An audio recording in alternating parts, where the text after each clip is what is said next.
From the heart of the city to the outer edges of the Beltway and beyond, this is the District of Misfits show, the drinking show with a podcast problem. This is your guide into our unique and beautiful city, the good, the bad, the ugly, as well as the funny and straight up ridiculous. Told by us before someone tells it for us. The opinions expressed on this show are our own, and we make no apologies. What's up, heathens? Happy Sunday to you, and welcome to another episode of the District of Misfits show, the drinking show with a podcast problem, the podcast for the rest of us. I am your boy Boo, hanging out with my friends Marcus and Val, and this week our good buddy, my brother from another mother, Drew Swift, aka DSB, in the house. How is it going, everybody? Doing well, Boo. How about yourselves? I can't complain, man. I've had a pretty good week, man. Decent weather.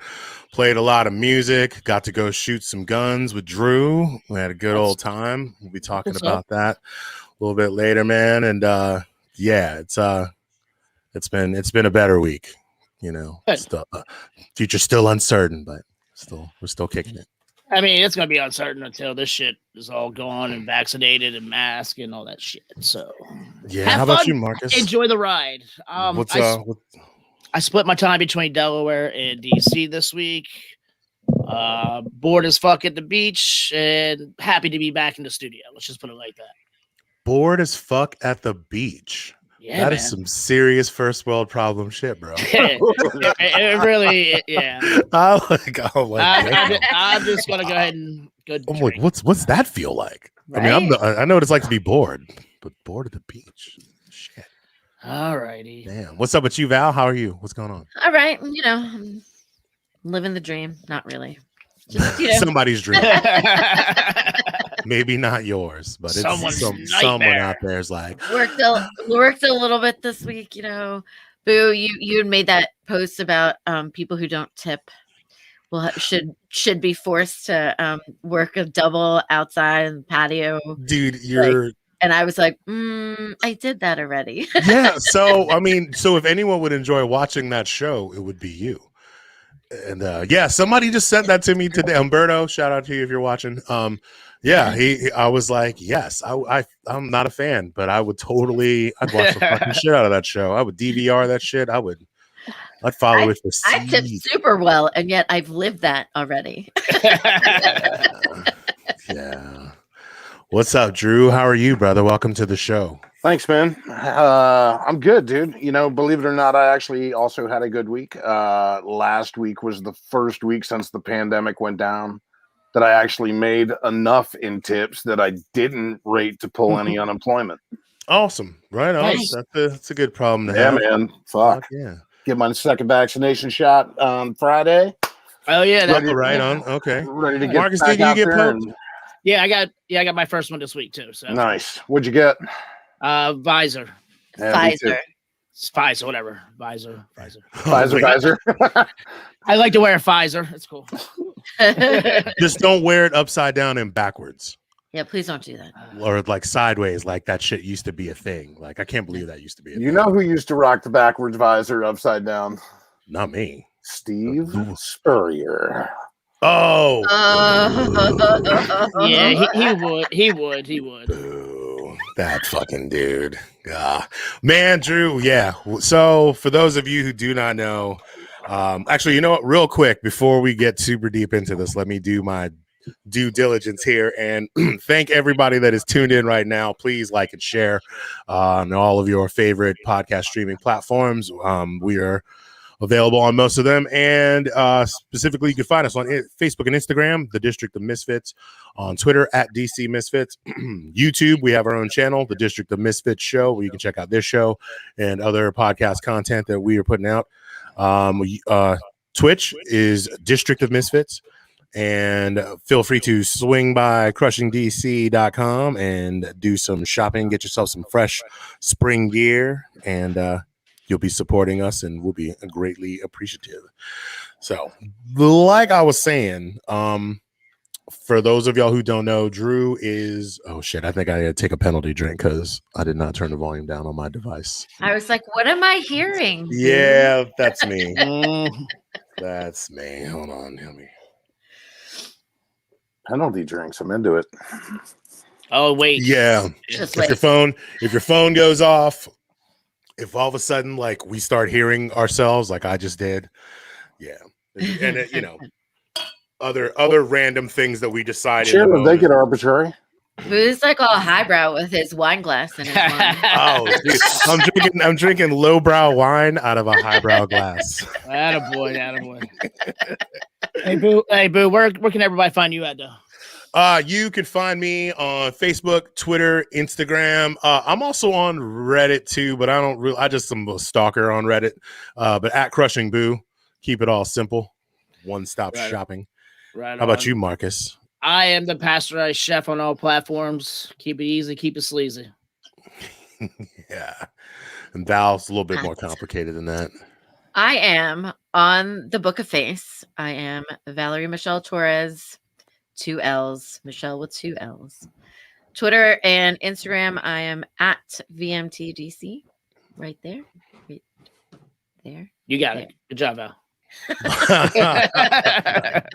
And Drew, we'll be flashing your stuff a bunch over the course of the show. But what do you tell the people where you at on your socials? Man, I keep the Book of Faces too, mainly just for family and dudes I served with in the Marine Corps, which is fucking crazy because when you check into that shit, it's like right-wing gun nuts. Yeah, dude, it's nuts. And then I'm on Twitter under at SWFT1. And my Instagram account is mill.reticle. I always wondered I wanted to ask you about that. Like, okay. What is that? What is mill.reticle or retisal? Yeah. Okay. So a mill dot is a dot that is used in a sniper's reticle to tell distance. So a mill dot reticle references the type of reticle that's used in a Marine Corps sniper rifle to tell distance at extreme ranges. Right on. You asked. I knew it was some crazy shit, dude. We're like, Yo, hey, get ready, dude. This episode, y'all gonna learn some shit, dude. Let me tell you, Drew's gonna drop some shit on y'all. It's coming. So I'm excited. Yeah, we went shooting this past week, and I was telling Sarah, I was telling my mom, I was like, yo, it was educational. It was fun. We had a great time, but Drew's all about education. It was all about knowledge. Well, I'm ready for our field safety, trip. Like, yeah, whenever you guys want. Whenever you guys want. Like, seriously, and I told Boo in the beginning, I know we were all supposed to go out. I was just glad that, we had a couple of options. We could have just gone to the range for like an hour, or we could have made a day of it. And I'm really glad that we made a day of it, because then you get to actually see, what's up out on the range. It's a much more immersive experience. And like I told you the other day, shit, man, give me an opportunity to chill with you for 4 or 5 hours. Like I haven't been able to do that in a while. So it was good. Yeah, man, no doubt. And so, okay. So while we're here, while we're at it, man, tell everybody like what you do, break it down. There's a chance to do some shameless promotion. All right. So I'll actually give you I am a firearms instructor. I own a firearms academy. I teach people gun safety. In addition to that, on an advanced level, I also teach people marksmanship, fundamentals of marksmanship, and how to shoot guns. I'll give you the same spiel I give my classes, because when you speak to a classroom full of people who are learning how to shoot guns for the first time, usually they're pretty nervous. So giving your credentials is usually a positive first step to put people at ease and let them understand that they're dealing with a professional. So normally it would go something like this. Hi, my name is Drew Swift. For those of you who've never met me, I am a former infantry Marine. I spent 8.5 years in the United States Marine Corps, all of them in an infantry billet. I spent 6.5 years with 3rd Battalion, 8th Marines. 4 of those were with their Scout Sniper platoon. In that platoon, one of my primary responsibilities was that of a PMI, which is a primary marksmanship instructor. That meant that it was my job to teach my Marines how to shoot. When you talk about marksmanship, you need to understand that all modern marksmanship comes from the Marine Corps and their professionalism towards marksmanship. It's where it all started. In addition to those, I am also certified by the National Rifle Association to instruct pistol, shotgun, rifle, concealed carry and wear, defensive pistol.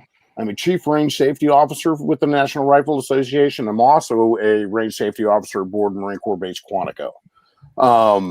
In addition to that, I am a shooting enthusiast. I do it because it makes me smile. I love to lay in the dirt and shoot really big guns a really long way and hit really small things.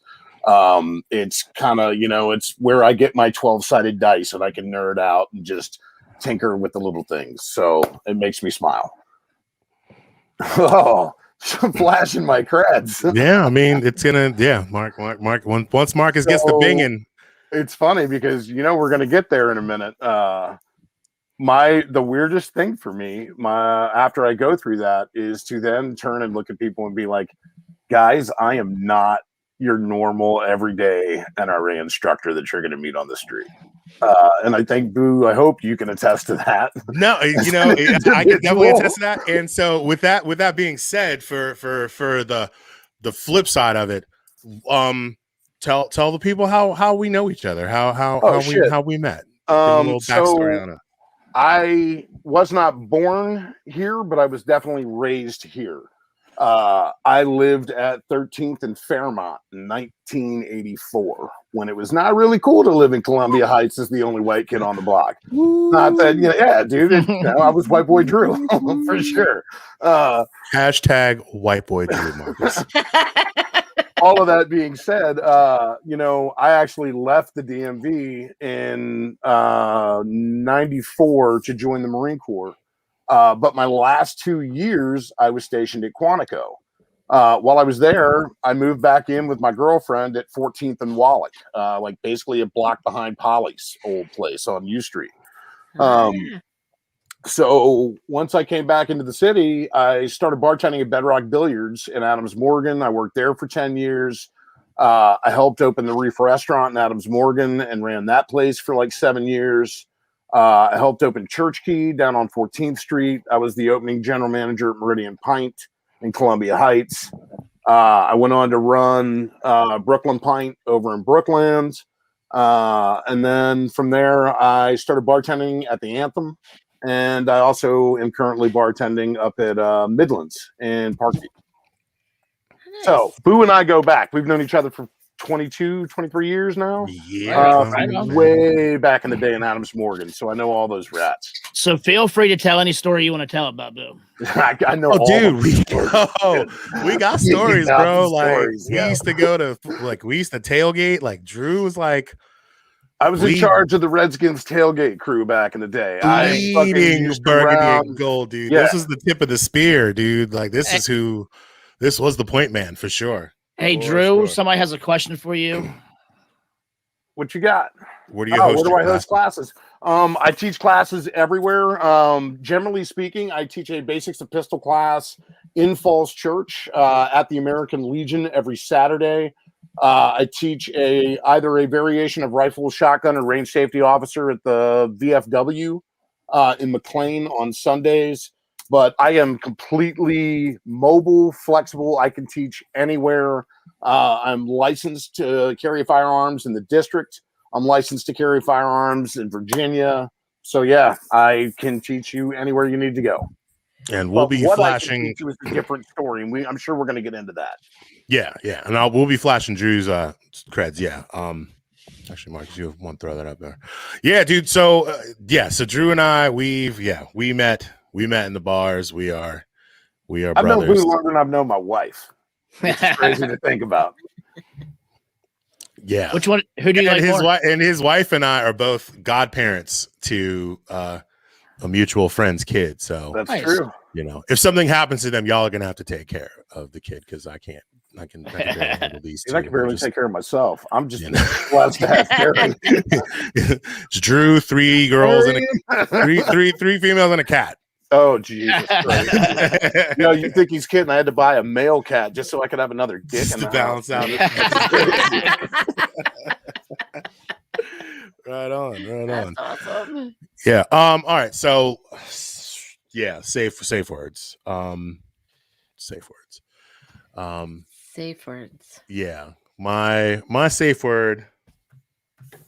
Oh shit. My safe word's gonna be Friday. I'm just gonna go. I'm going out there. I pulled a verbal Kent. I just literally looked down at this piece of paper over here, and it was the first thing I saw.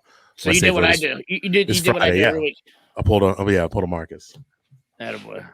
As I look around the room trying to figure out what the fuck to do. I just pulled mine. Mine's going to be Darth Vader. Well, it could be only we don't usually do proper names. It's got to be. It has to be one word. One word. Vader. Well, I'll allow it. Your guess. We'll do Vader. Mine will be Yoda. Oh, I guess that's I'm in the right name. room. Well, you know what? Fuck it. We're letting Vader ride. We'll let Yoda ride too. And you threw up the baby too. So, like, how are we gonna hate on that? Like, there's a poster of the child hanging up in my living room. Like, we're that kind of. This is the household I live in. I mean, how cute is this little guy? Dude, he changed the world. Yeah, no. He changed the world. The world was looking like a really dark, fucked up place for a minute, and this little ray and then all of a sudden, like this little ray of light popped up out of this pod, and we were all like, you felt the world just take this collective gasp of like, and I needed it. It was at a time we didn't know how bad we needed Baby Yoda till they gave him to us. Like, and if something had happened to him, we would have all been out in the streets just fucking burning. Oh, look at that face. He's eating fucking baby eggs, and you're like, you shouldn't do that. Everybody, it's so cute. Look at him. Like, what the fuck, man? Like, glad he uses his powers for good, man. What up, Greg? For now, Greg. Yeah, shout out to everybody. Greg, your baby is like a tiny little doll baby. Like the pictures that you post of your baby, I can't take it. It's a good problem to have. All right. Yeah. My word is sanitizer. Oh, wow, we've all Kaiser Soze'd today. Yeah, and you've all pasteurized chefed it. Yeah, so everybody here has been poked at least once, and is getting poked a second time. I'm not next Saturday, the Saturday after. Friday. Nice. When's mine? Mine is the 29th of April, I think. You know, 2 more weeks. Is it just me? Like, they say that like there's a distribution problem in DC, but I feel like I'm hearing more people getting it than having. As of tomorrow, everybody's eligible. 16 and above. Everybody will be eligible for the. You just have to pre-register. Yeah, the dumb shit I heard about DC was that like CVS and Walgreens and Giant Pharmacy were all told to stop vaccinating people. And they were like, "We've got vaccines. We're part of this federal program." Grubs down in Southeast has been trying to like vaccinate people for a fucking week, and they're like, "No, you can't because it's not through like the DC.gov website." Dude, like, that's so dumb. Put that shit in people's arms, like, dude. Just stick me, bro. Just do it. Where do I sign? This guy's Nike. I don't fucking care. Like, yo, Greg, I'm okay, by the way. The poking was consensual. He was worried about me. I just wanted. I kind of scammed my way. I scammed my way into a vaccination. Well, Marcus, don't put that out in public. I don't give a fuck. Well, you know what? Here's the deal. Apparently, if you live in a rural area or a red district, you can just walk in and get it because the average people in those areas and of that demographic are not doing it. Well, so one of our friends drove down to North Carolina to get her shot because she found out that like there's a county that can't get people to get vaccinated. So they just had all these open appointments and she just drove down there and they didn't care. They didn't care where you were from. Right. They just had all these vaccinations. Yeah. An entire county of people that are just like, nope. Yep. Yeah. I mean, and I'm sure they're not the only one. It's just that's the one that we're aware of. I wish I lived in a world where I could be surprised or disappointed by shit like that. Well, I am disappointed, but like, but not surprised. Not surprised at all. No. Not surprised. No. No surprise. Anyway, so we were gonna talk about. I'm gonna bitch about this fucking Gates douchebag because he's fucking fun, and then we're gonna talk about white people problems. Apparently, There was a what was it? There was a rally. Oh, White Lives Matter. There was a rally for the melanin impaired, and shit, Marcus. Damn you. Yeah, so we're gonna talk a little bit about that. We got more cops fucking up, man, just fucking up, and then some more sad news, some more shooting shit. That's was where we're gonna let Drew really fucking go to town on y'all, and then we're gonna talk about DMX, and apparently some other dude in England died too, but yeah, fuck that dude. Yeah, I don't know. Someone else. If you're into that type of shit. He looks like the Tales from the Crypt guy, so fuck him. Dude, no, my man. One of my friends posted a picture of the dude from Phantasm. You gotta pull that up, Marcus. Bing that shit. The old man from Phantasm.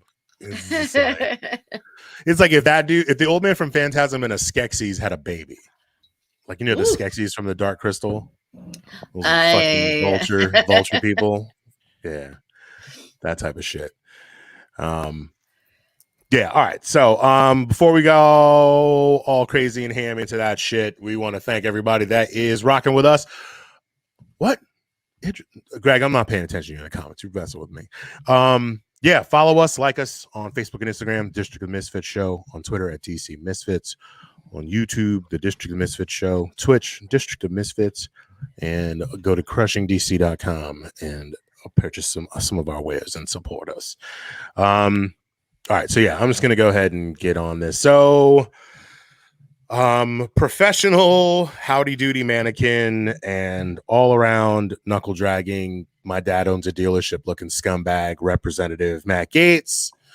I talked about him last week. He is being investigated for sex trafficking, transporting, paying for underage girls to travel across state lines to meet him in hotel rooms and have sexual relations with him. And last week we played his amazing interview with Tucker Carlson, where he had Tucker making that face that he makes where like he accidentally sat on someone's dildo and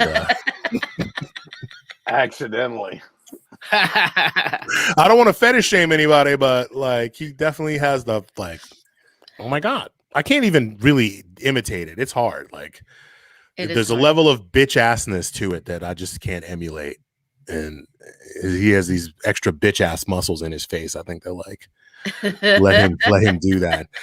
But yeah, so in further developments, he's had a couple of his staffers, his spokesperson quit. A couple of his staffers have quit. His buddy Joel Greenberg has decided to flip, which is what I predicted he would do last week, and plead not guilty. And while I was doing some research for this, I found this one fucking article where I guess when they were trying to bring homeboy in, he claimed to have explosives. What, Greenberg did? Yeah, like, I don't know I don't know why the fucking link didn't. Yeah, why is this not working? Fuck. Damn you, technology. Damn you. Wait. Okay, here we go. I still had the article pulled up. So, the Tampa Bay Times. And this article is from the 6th, updated on the 6th. Former Seminole County tax collector Joel Greenberg claimed to have explosive devices and threatened to harm himself while negotiating his surrender with deputy sheriffs in early March, which delayed for hours his arrest after violating his bond conditions, newly released records state. When the cops arrived at his home at 9:20 p.m. on March 2nd, the former county tax collector initially said via phone that he would exit his home after a short period of time, but at that time came and went. During subsequent phone negotiations, he made suicidal comments, stating at various times that he would take pills, utilize firearms, and that he had improvised explosive devices. Gwinnett Road. So this is a dude who, if you're willing to do this to keep them for fucking taking you in, that guy is going to sing. Flip. He's already flipped. He's gonna sing. He is all the way. Like he about to get his opera on. And on top of that, Gates got busted sending money to this dude via Cash App. It was a Venmo. Sorry, I want to give him a fact straight. But yeah, that was like the hot story of the fucking week. It was like, yeah, they were sending, Greenberg was sending the money to the girls under marking it for tuition for school. Yeah. Stupid motherfuckers. For school, like, you might as well had marked that shit for Lunchables. Right. Or, you know what I'm saying? Like for hula hoops and Buster Browns. That's still a thing. Get creative, for fuck's sake. Yeah. And so what I really love is the sweet irony is that this dude is, he's a Trumper. Like, he's a Trumper, and like, of all the people, the Republicans have washed their hands of him except for shitty Marjorie fucking 3 names. And Jim Jordan, who's a whole nother fucking problem. Jim with the JYM problem. But this dude, he got denied. He got denied a meeting with Trump. Really? Yeah, dude. So this was wait, today? This came out today. This came out today via CNN. Representative Matt Gaetz, who's facing federal investigation into sex trafficking allegations, was recently denied a meeting with Donald Trump at his Mar-a-Lago estate as the ex-president and his allies continue to distance themselves from the Florida congressman. He does, Carl. He does. And he had a whole thing where he was like, I'm going to quit politics and become a pundit on Fox News. And Fox News was like, no, you're not. Right. And OAN. Like, nuh-uh. And OAN. And what's that other one? Newsmax. They were all like, no, motherfucker.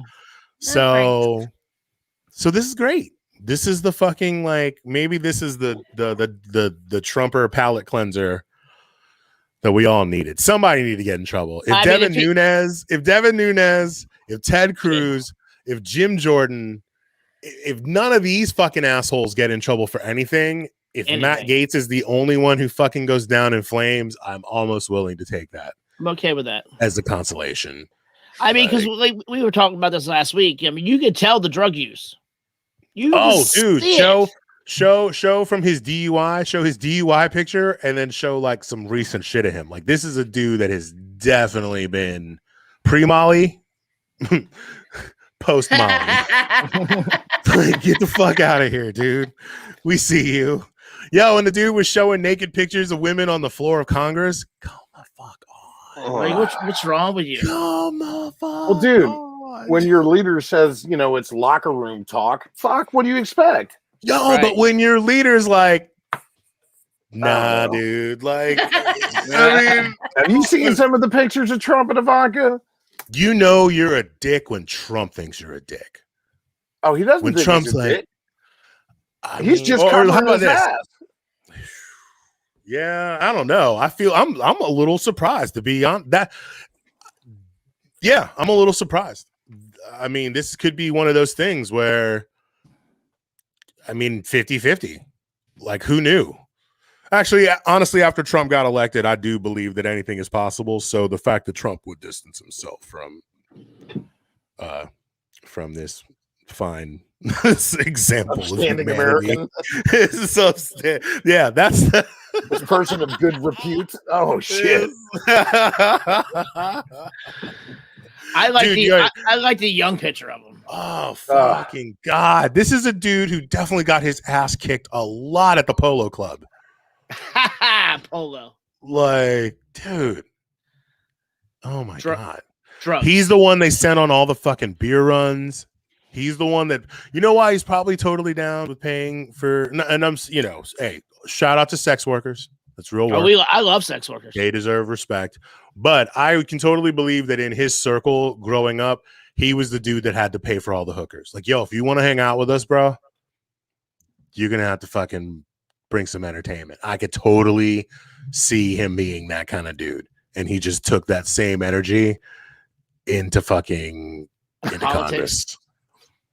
Like, I'm taking. How long until Gates says hello? Thank you, Michael. So he's like, how long until someone says Gates is a Antifa plant?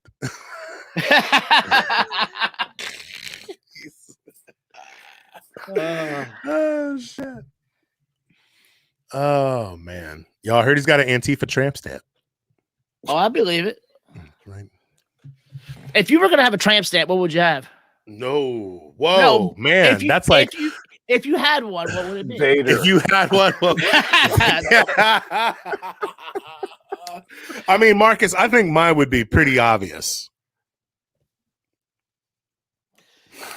And Drew, if you're calling Vader now, you're in shitty night. Don't worry, I'm not afraid. This guy comes with instructions. Oh, that would be Carl. That's Carl's tramp stamp. Oh my God. So yeah, while Drew and I were, what happened to Val? What did you do to Val, Marcus? I didn't touch the motherfucker. She had to go. She had to tinkle. I guess our studio doesn't have a bathroom, so sometimes you got to do what you got to do. We got trees, motherfucker. I mean, Val's not doing it behind a tree. She'll fall down the hill. This is. And it's rained all week, so it's slippery. It's all slippery, and there's ivy. She'd never make it. She would just get in her car and leave. She wouldn't be able to walk back to the car. She'd be down in the mud pit. She wouldn't come back on the show. What happened to Val? You hear from her like tomorrow. Oh shit. So yeah, that fucking guy. I'm looking forward to seeing how this whole I want him to crash and I want him to crash and burn. When you see at the women's thing that he spoke at, he's like, I've been having a lot of Republican or a lot of support this week, and all he names is the fucking the weird dude, Jim Jordan. Yeah, Jim Jordan and Marjorie. That's it. He names those two. Yeah. He didn't even say he had the support of Trump. No, he just said those two. I've had a lot of support. And think about it. He's down there in Florida to have this, like, to be a speaker at this thing. You know, he tried to call everybody. Scrotus. Trump. I still call Scrotus. I think it's still okay to call Trump Scrotus because the dude probably still does think he's the so-called ruler of the United States. Oh, he does. Everybody thinks of them. So I think Scrotus is still a legitimate name for him. But can you just imagine Gates just being like straight to voicemail? Right. Like, what the fuck? Like, is your phone turned off? Who dis? New phone. Who dis? So, like, SNL said it best. They were like, who's going to be the next name they name? Would it be like the ghost of fucking Jeffrey? The ghost of Jeffrey Epstein? Yeah, that's funny. Man, you know what? I think I might. I don't know. I might feel totally different about this in the morning when I sober up. But I might start following him on Twitter for now, just to see his rants. I mean, the juice probably won't be worth the squeeze. Never is at the end. But you never know. Speaking of Twitter, you know how, like, when they banned Trump and everything, everybody was like, "Oh, that's gonna be the end of the company," and everybody left. All the, like, right wing people left. They are up like 17% since Twitter's more profitable than ever because they got rid of 17%. They're up 17%. Woo, these fuckers are gone. Let's make some money now. And they're rising every day. So. And I mean, you know what, dude? Minus the fact that, like, okay, I follow a lot of leftists on Twitter. Leftists love to fight with. They love to fight. They fight with liberals. They fight with conservatives. They fight with each other. And so, minus that aspect of Twitter, my Twitter experience is pretty fucking good, dude. Like, and I think it's because there's less retweeting of all this fucking crazy shit. Yeah. Marcus, what's up, dude? You look like I don't even know. You're looking about to give us your list of demands again.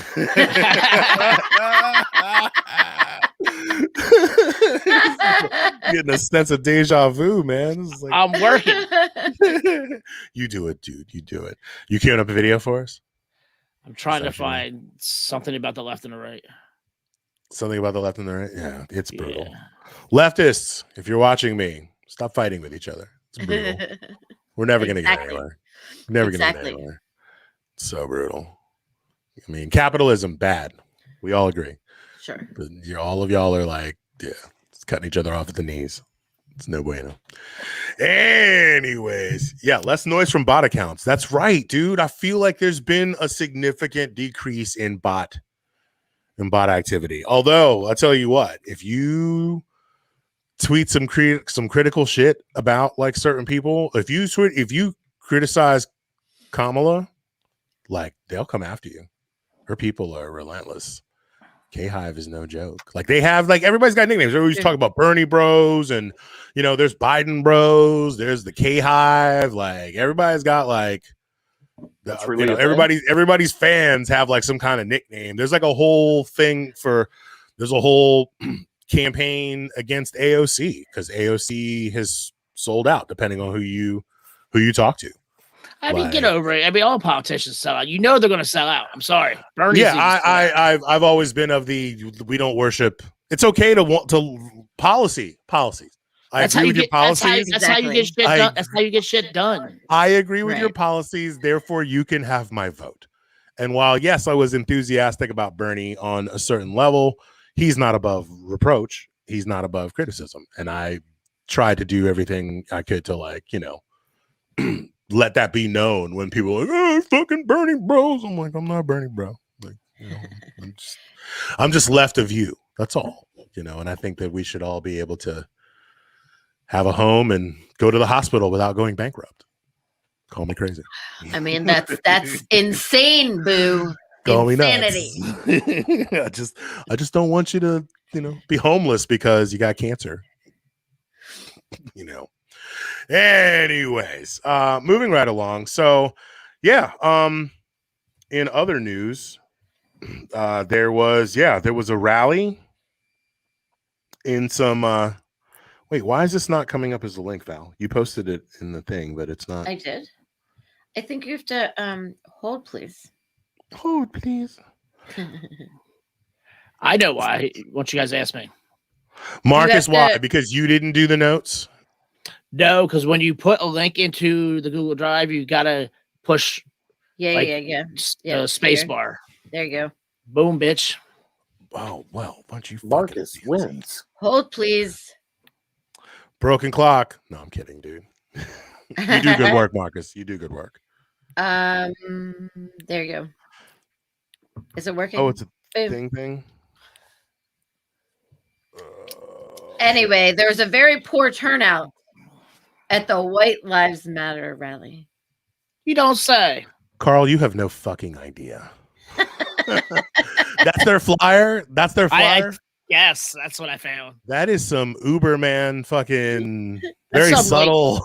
That is Nazi. A very subtle white supremacist ass looking. Right? His nice little chin he's got going on there. It's chiseled.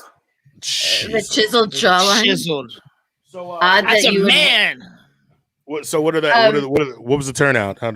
So I mean, it was supposed to be all over the country, and they were like, nobody told me. Drew, did you get the invite? Nope. I didn't get the invite. Of course, so according to this article, this is from NBC News. They said that in semi-private encrypted chats that neo-Nazis and other far-right extremists plan dozens of rallies in cities on Sunday to promote, whatever they were promoting. But they were hyping it. The organizers were hyping it as these events would make the world tremble. Well, so in New York, there was one that was supposed to be held at Trump Tower in New York City, right? There was one person that showed up. One. Wait, the one Nazi in New York City was like, I'm gonna show you, motherfuckers. It's the same as the counter protesters who were, remember, like on inauguration day, there were all these like counter protesters that were supposed to be like going on. Like, there's like the one there. I forget where it was, but there's that one place where the only person who showed up was a counter protester. Remember? Right. Yeah. Right. Yeah. Well, I mean, in DC, they had everything on lockdown, so you weren't coming to counter protest. Oh no, this wasn't here. This was like in another city somewhere. That, the only person that showed up was the person countering the counter. Oh, so the people throwing the shit didn't even show up. Yeah, no one showed up to the rally. The only person who showed up was a counter protester. How are you going to hold a rally? You made flyers. You made flyers and you didn't even come, bro. For real? You paid for flyers and you didn't even show. Premature ejaculation, man. That is, I mean, you know what? I'm all for it. I'm here for it. Maybe these fucking motherfuckers blew their wad, like, they're just waiting for the, what do they call it? Your recidivism? Yes. Yeah. So, thank you, Val, for knowing what that was. Yes, recidivism. I knew that from like psychology, I just need a few months, baby. I'll be back. I swear. So in Raleigh, North Carolina, a small crowd of Antifa and anti-racist protesters gathered where the rally was supposed to be planned, and they marched around downtown with this like big sign that said, "We accept your surrender." Bro, I tell you what, man. I tell you what, if you are within the sound of my fucking voice, the next time these motherfuckers plan an event in DC, COVID be damned, my kids be damned. Not my kids be damned, but like I was like, I don't want to get arrested. I got to think about my kids. But I'm like, we need to actually fucking show the fuck up the next time these motherfuckers come to town. Yeah. Like, we need to stop talking about it. We need to start being about. I literally this last summer, I was like, I know I'm gonna get in trouble. I don't want to get COVID. Blah blah blah. I will be vaccinated by the time the next motherfucker decides they want to fucking roll through here. So let's do we start a party. Let's do it like we used to do in the 90s when, like, dude, when the Klan would march in DC and there would be like 30 of them and there'd be like 300 fucking counter protesters. Like, we need to get back to that ratio. We should start a group like the counter protest activists of DC or some shit like that. Facebook will fucking flag us for some bullshit. I mean, we don't need a Facebook. Like, I'm into it. Yeah, I mean, I only know how to operate in the world of the social media that's provided for me. Like, I just, I'm allergic to mailing lists, and I'm the asshole that'll totally be like, sign my mailing list, but like, I'm allergic to them. I hate them. I sign up to fucking get off on them. Like, we can 100% just like start like a Facebook page, like a private Facebook. But yeah, let's everybody keep your fucking eyes and ears open, and the next time they're talking about Proud Boys coming to DC or whatever, let's greet them. We know at least one of them. We can we know at least one. Val hopefully be busy. He'll be exposed when the next time that shit comes around. He might be in jail, but currently we do have one. So who's yelling? Why is our social media yelling at us in the comments? How come everybody's saying no? No, okay. Look at the people. So when I answer questions, it goes from every fucking account. Interesting. Interesting. Well, in that case. These people are fucking crazy, and like, fuck them, let's just fucking get rid of them. It's a lot of people that have never been punched in the face before. They have that energy. So much of that I've never because for better or for worse, getting your fucking reality checked, it's good for the soul. And just you can totally tell, as somebody, we've all worked in bars, you totally know when that motherfucker comes in with that I ain't never been punched in the face before energy, and you're just like, I'm gonna knock this motherfucker out. You're like, and we're just gonna change that for today. You ain't never gotten a taste of the bass. I can see it. I can taste of the bass. You've never had the taste leave your mouth before, have you? So I gotta wear a helmet if we go to these events. So yeah. Oh yes, Marcus. I I get hit. Marcus has.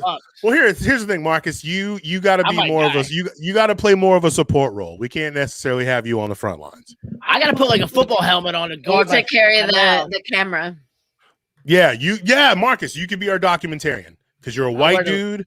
Just don't show up with no fucking weird colored hair. Right. You got to come like cover it up. You know. Yeah. Just well, I don't know. Marcus fucking magenta locks peeking out from under the hat. He's definitely catching a rubber bullet. This is facts, Marcus. Bubble suit. All right, can we get a crowdfund? Can we get a crowdfund going together for Marcus's bubble suit? Hashtag bubble suit Marcus. Shit. Yeah, you know what? Shout out to Freedom Fighters DC. They are out there every fucking day that they can doing the Lord's work.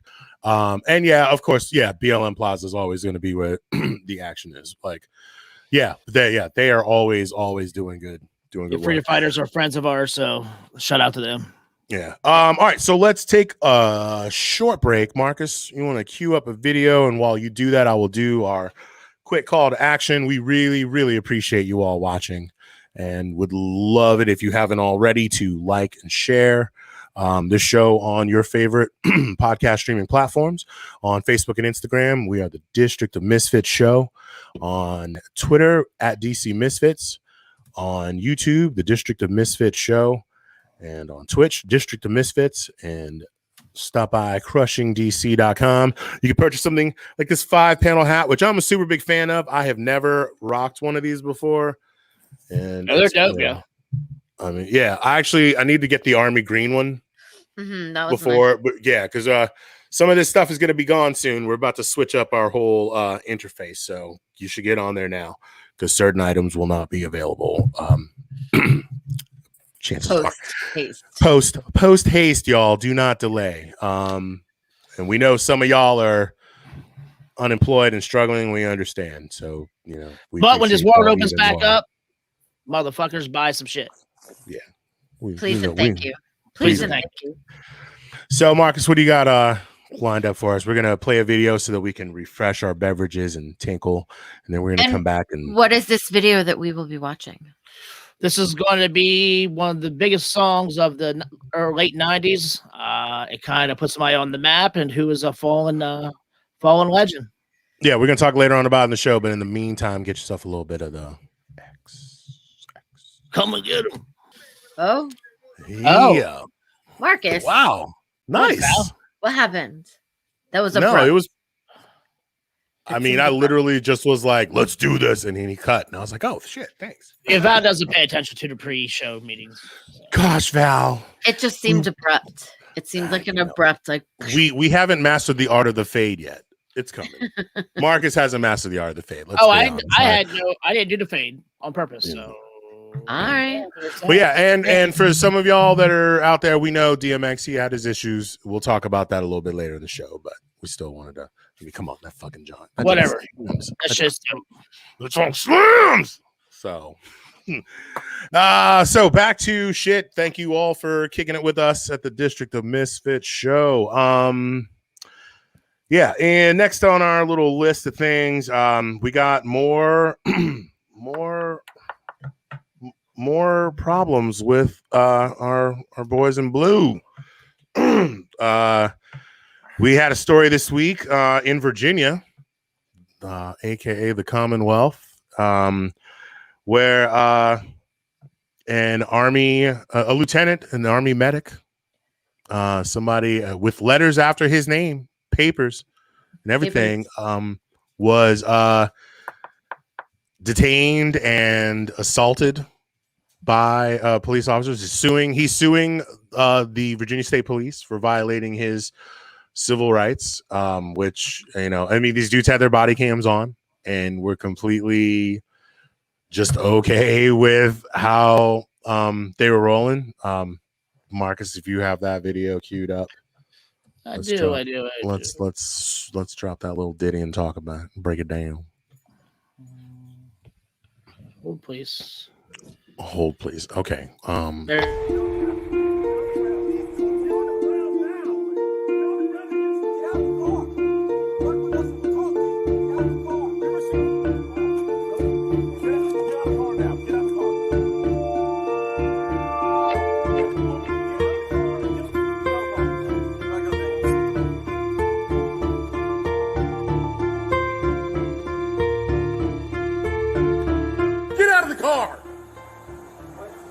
Get out of the car now. You received an order. Obey it.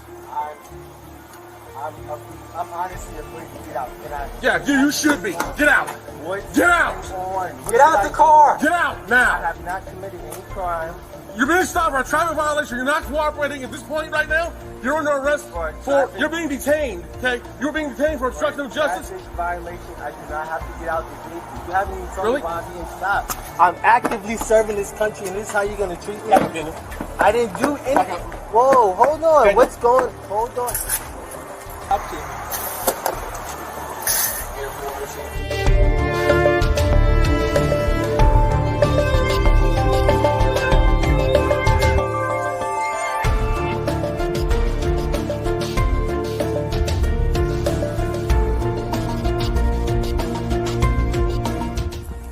Why am I being treated like this? Why?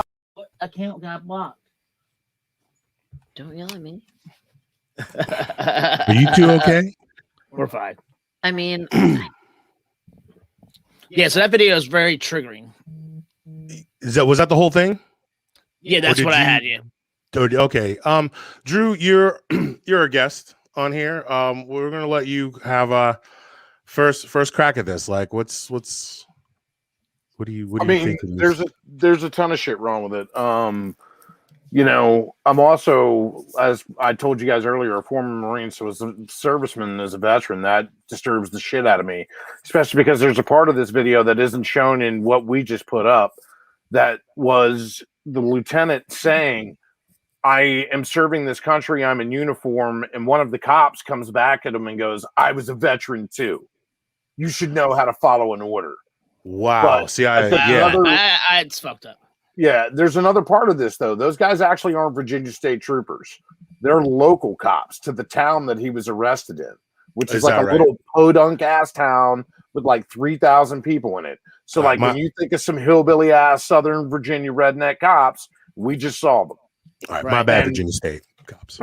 But the entire time, like, I've seen the entire video, and homeboy was smart. The lieutenant was smart. He set his own camera up on his dashboard. So he was also filming it. And the entire time, you know, when you come back at it, they were like, put your hands out of the car. And he puts his hands out of the car. And then they're like, now open the car and get out. But to do that, he has to use his hands to open it and then come back in and reach for his seatbelt. Well, dude, that's the moment that any one of these cops is going to be like, he's going for a gun. And they're going to shoot his ass. So he was actually really fucking smart to not do anything and make them drag him out like that, dude. Yeah, you're right. I noticed that. Yeah. This is just another bullshit example of how people are being treated, man. And this is why people are pissed off. And this is why this whole shit, you know, is gone on too long, you know? And I mean, like, you sit here, you want to, like, let's just talk about training. Let's just talk about training. Like, when this dude takes these motherfuckers to court, if I was his lawyer, I would be like, let's just talk about training. Officers, the fact that, like, yeah, his license plate was taped up in the back of the fucking window. Sure. So the officers are either complete morons, right, for not seeing that one thing. If it was about his license plate, if it was about his plates, and you know, well, we didn't see them when in the place where we're used to seeing them on the bumper, but you have it taped up inside because it's a temporary tag or whatever.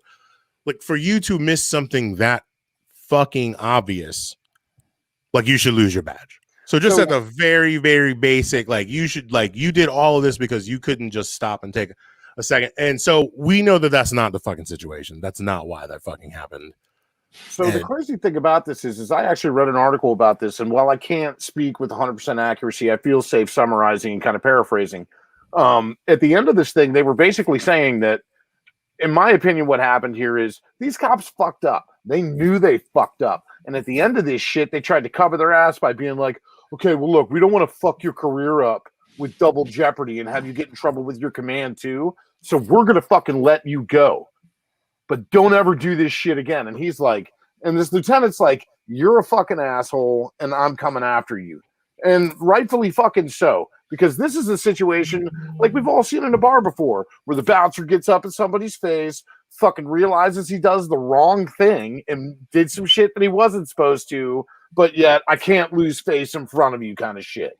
You know what I'm saying? Like, that's exactly what this is, except these motherfuckers have badges and guns.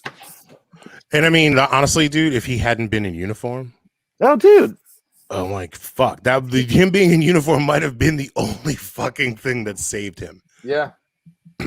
It really did. Yeah, that's it could have that. Like that uniform was legitimately and I think just the way that the dude carried himself, because he wasn't ever disrespectful. He was compliant. Right. He was very aware and very lucid about his situation, and he knew his fucking rights. He was never, I didn't hear an aggressive tone. Yeah. From that. But like, had he not been in uniform, who fucking knows how much worse that situation would have got. My bad for saying it was Virginia State Police. It's just because they didn't. Yeah, I mean, I'm sure they done some rotten fucking shit too. So whatever. I meant more to the fact that like these are some like local small town cops. You know what I'm saying? Not the Virginia State Police. I mean, dude, I had a time. I got pulled over in Berryville, and if it weren't for the fact that the first cop on the scene went to high school with Henry Rollins, and I just happened to be playing. I happened to be playing in a punk band. Like, we were leaving this venue, we had like this show completely disintegrate, and we were on our way out, and the owner had called the cops on us. And when we got to the gas station at the center of town, we got pulled over, and the cop was like, "So, like, where y'all coming from?" I'm like, punk band. We're leaving this gig because the owner's racist and doesn't want black people there. And so he's like, "Oh, what kind of music? Like Bad Brains?" And we're like, "Oh shit, this cop knows Bad Brains." And he's like, "Oh, it's a high school with Henry Garfield." And we're like, "Oh yeah." And all these other meathead cops fucking rolled up on the scene, and he was like, "Oh," and he was like, "I got this. It's cool." And he like sometimes that'll be the thing that saves the day, dude. He sent them down the road where they like assaulted everybody else that was on the fucking scene. Like, it was stupid. But yeah, punk rock and the right cop kept me from spending the night in Berryville. Fuck Berryville, Virginia, by the way. I'm just gonna go ahead and put that out there. So yeah, all right. And so yeah, I hope this dude gets some fucking justice, man. Like, this just is just that shit's just bananas, man. And then there was another. What was the story in Tacoma Park? Yes. Val, two guys had gotten shot in Tacoma Park. They were allegedly attempting to steal a car. An off-duty Pentagon cop told them to cease and desist. They tried to run away. He claims that they tried to run him over, but the pathology shows that they were shot in the back. So clearly they were not trying to run him over. Wait, were they in a car when they were shot? It appears that they were not in the car. He's like, they tried to run me over. Like, that's not even a good lie. Think about the story. How you got to come up with better stories. Not even, man. I cannot believe who they are giving fucking badges and guns to. So he's been charged with 2nd-degree murder. That's a good thing. And like Tacoma Park, like they're all fucking up in arms. They're like, the fuck is wrong with this guy? Like, I mean, Park is fairly progressive, If DC, Maryland, and Virginia as a whole is a blue area, Tacoma Park is probably the bluest it gets. Yes. Like I grew up in Tacoma Park, Silver Spring, and they had Tree City, USA. It's like they were dubbed a nuclear free. They was declared a nuclear free zone. Like, they were always.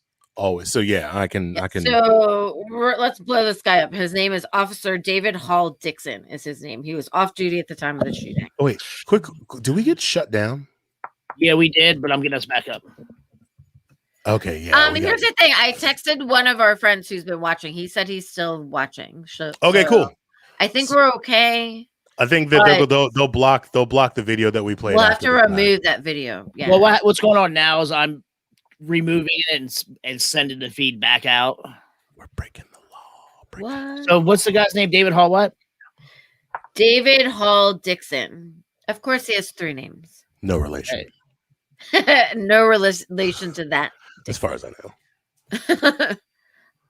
So he's facing 2 counts of second-degree murder, 2 counts of use of a handgun and commission of a felony, and reckless endangerment in connection with the shooting deaths of one Dominic Williams of Hyattsville and James Lionel Johnson of District Heights. All right, So I found him. He's also facing attempted second-degree murder and use of a handgun in assault of Michael Thomas, who was the driver of the vehicle. I mean, and you said there he is. Wow. I like his eyebrows. That's David Dixon. Yep. David Hall Dixon. David Hall. Definitely no relation. Definitely no relation. So Drew, you had mentioned that he's also been arrested in the past, or he's had I think it was actually because of this and because of what happened. They were showing his picture, but another previous case came up where apparently he brandished a shotgun in a woman's face in the lobby of their apartment like a while ago. Yeah, so, like he said something about he thought that she was homeless or something. He was just like being like she wasn't doing really anything. Yeah. Wrong. So reading the CNN link, the driver of the car Dixon allegedly shot into drove to PG County Hospital, where staff determined that the 2 passengers were dead. So, man, it's great. Investigators found inconsistencies in Dixon's description of what happened in reviewing surveillance video and other evidence, according to the documents. So, like, yeah, inconsistency. The investigation showed that Dixon fired his weapon multiple times after the vehicle passed him and no longer presented an immediate threat that would have justified the use of deadly force. At least he wasn't white this time. Oh, I mean, I guess our team needs some saving fucking grace here because we're fucking shooting motherfuckers. I'm not gonna lie, I definitely was picturing a white guy. Oh, why would you? Like, I hear shooting. The first thing I think is fucking crazy white guy. I mean, why not? A white dude with the last name Dixon. I'm like, I mean, if it fucking quacks like a duck, I'm like, maybe there is some. I don't know. Whatever. Anyways, that's really fucked up. Apologies. It is fucked up. It is fucked up. And to this guy, like you said, Drew, earlier in our pre-production, like he should have been off the fucking streets before with his other incident. With the shotgun thing. Yeah. And all right. Brandishing a weapon is a felony, regardless of who does it. Right. So wait, we're live again, right? I gotta. Yeah. It's kind of fun getting in trouble with Facebook. We got in trouble for playing that DMX video. Oh. Yeah. They told us and also it was a clean video. They told us to stop, drop. We shut them down and opened up shop. And they were like, oh, no. Oh, no, you can't do that. No. No. They hit us with the Matumbo. Those commercials were great. No. Not in this house. I still laugh every time I watch that commercial. Dude, the Geico one? It's a Geico commercial, right? I think it's a Geico. And he's like, no. And then he like slaps the cereal out of that kid's hand. Dude, the best. I don't forget who the fuck tells it. There's the urban legend. There's the urban legend. Hey, what up, B? There's the urban legend of the house party in Georgetown where like the Kembe comes downstairs and is like, who wants to sex the Kembe? I was like, I hope if that story's even happening. What? I'm like, love him. I mean, he's probably got a big old Matumbo dick. Okay, Marcus. Really? Seriously? Wow. Shit. Excuse me, Marcus. What? Oh, Friday. Yeah, what's mine? What? Friday. Oh, Dude, Yoda. You know what? How about this? We're gonna start doing penalty drinks for people when they forget their safe words. I'm gonna call it every show. It's the Ian clause. the Ian/safe word clause. Ian, if you're watching out there, shout out to you. But yeah, if you forget your safe word, you definitely need to take a Let's do a shot for that. Here's a shot for getting banned. Or finish my Beverall. Forgetting and shrugs. Red Solo Cup. I fill you up. Marcus, did you just have a Marcus, sunshine? He just had a Brady Bunch. Marcus, drink for singing. Oh, shit, I'm gonna treat this like a game of asshole. I was just thinking, everyone just drink. So I'm drinking I'm drinking Pedialyte with vodka and a little bit of Mad Dog. So I'm good. No, you're not. Why? And why would you admit it? Yes, why would you? He's trying to be. He's trying to get ahead of the hangover. The hangover in advance.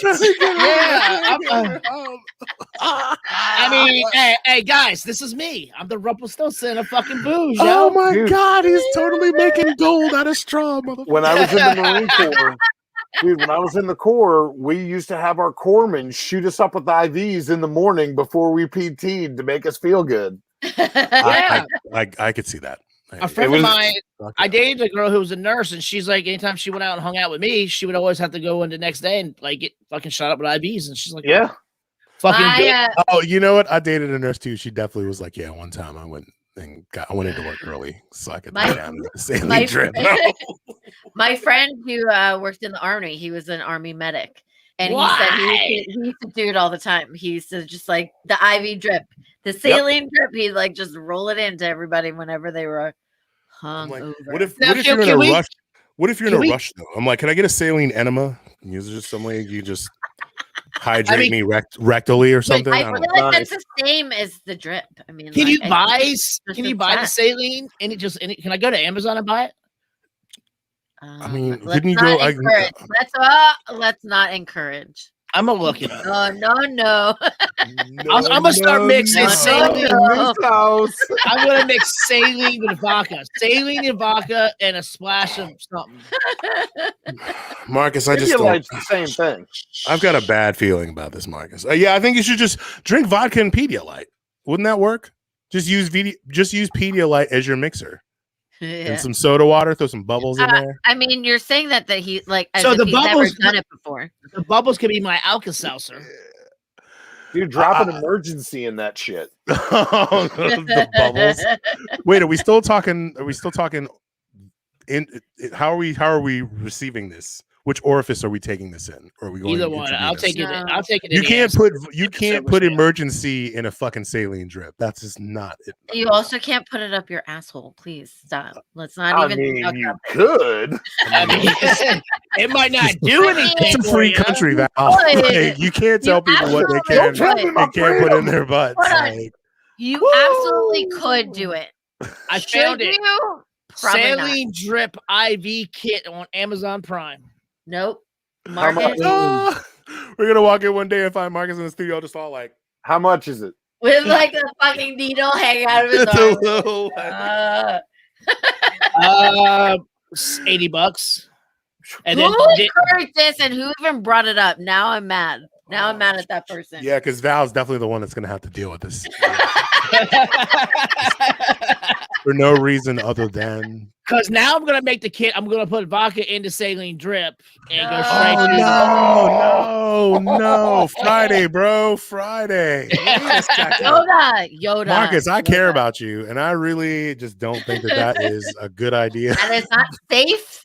And is not a good choice. Me on Amazon is not a good choice. The District of Misfits show does not encourage this kind of behavior. This is Miss Torres' voice. Actually, that is not a good choice. But the Pasteurized Chef does promote it. Nope. Is it safe to say that we don't encourage it, but we don't endorse it, but we encourage people to do. We don't encourage any of it. Okay. Boo. We don't encourage any of it. Especially you, Marcus. What are you talking about? Oh, damn. Yo, Carl is right, dude. Spitting facts. The saline pouch costs you less on Amazon than it will at the hospital. Yeah. Facts. This is facts. But also, well, whatever. Speaking of Miss Torres' voice, I actually used Miss Torres' voice on some customers yesterday. Oh, no. Finger went up, and I was like... Is this another edition of Down by the River, Val? Damn it, hold on, let me pull it up. Down by the river with Did you not? Could you not smell that in the wind, Marcus? Yes, that's what I was looking for. Oh wait, I lied. This was not yesterday. It was the day before. I was all by myself. There was no server on the floor.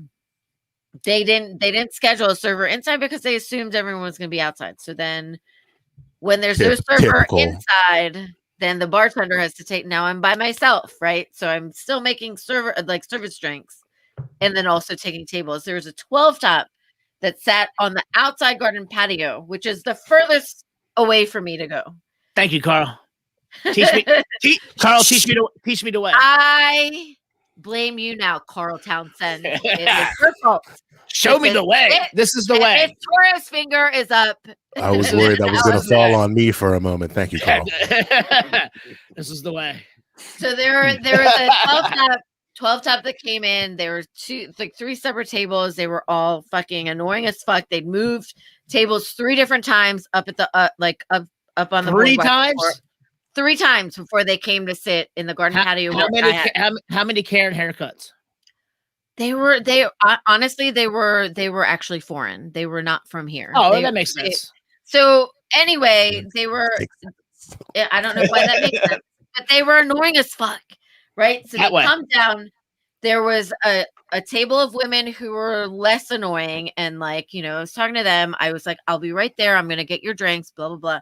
The guys sat back down, and then this one dude kept coming up to the bar, asking for to order drinks, and I'm like, "I'm gonna be right with you. Please go sit down." Blah blah blah. As per the mayor's orders, you can't order from the bar here in DC. For anyone who is not aware, so I said it over and over again. I'm sorry, Carl Townsend.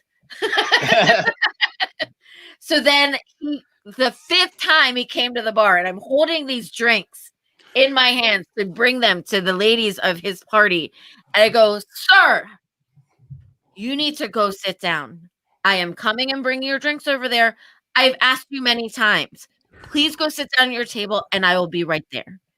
And he was like, no joke. Miss Torres is scary. Sir. So then he sat back down, and he was sitting at his table like this. And I was like, people "Please." suck. They're the worst, man. Like we said it last week, you're gonna find out. Val works down. It was down in G Town, man. You're gonna see the best of the best and the worst of the worst down there. I worked with young children for 15 years in the classroom. I sometimes speak to these adults harsher than I did to the. I know what it's like to be outnumbered by drunk people 30 to 1. This is nothing.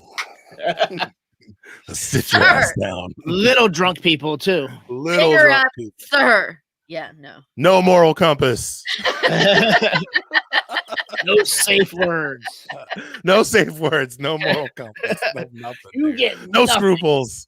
No sense of right and wrong. I was so irritated. I was like, "Why are you standing up again?" My glasses are fogging up. This is so funny. I'm experiencing new glass owner problems, like getting so hot that your shit fucking steams up. Surprise, also, by the way, this time last week, I couldn't wear these because it looked all fucked up and weird. But now my eyes have adjusted, and if I take these off now, and your eyes look cross-eyed, right? It's a fucking issue, dude. Yes, Sheena understands. Welcome. Yo, and actually, dude, I meant to take a picture. When I went to hang out with Drew a couple days ago, I meant to take a picture of the two of us and then do a side by side of us in our youth versus now. And I really regret having not done that because. So here's what I really love. Knowing we were gonna have him on the show, you took one picture and one video. One picture, one video. Well, I did one picture. Technically, Drew took it.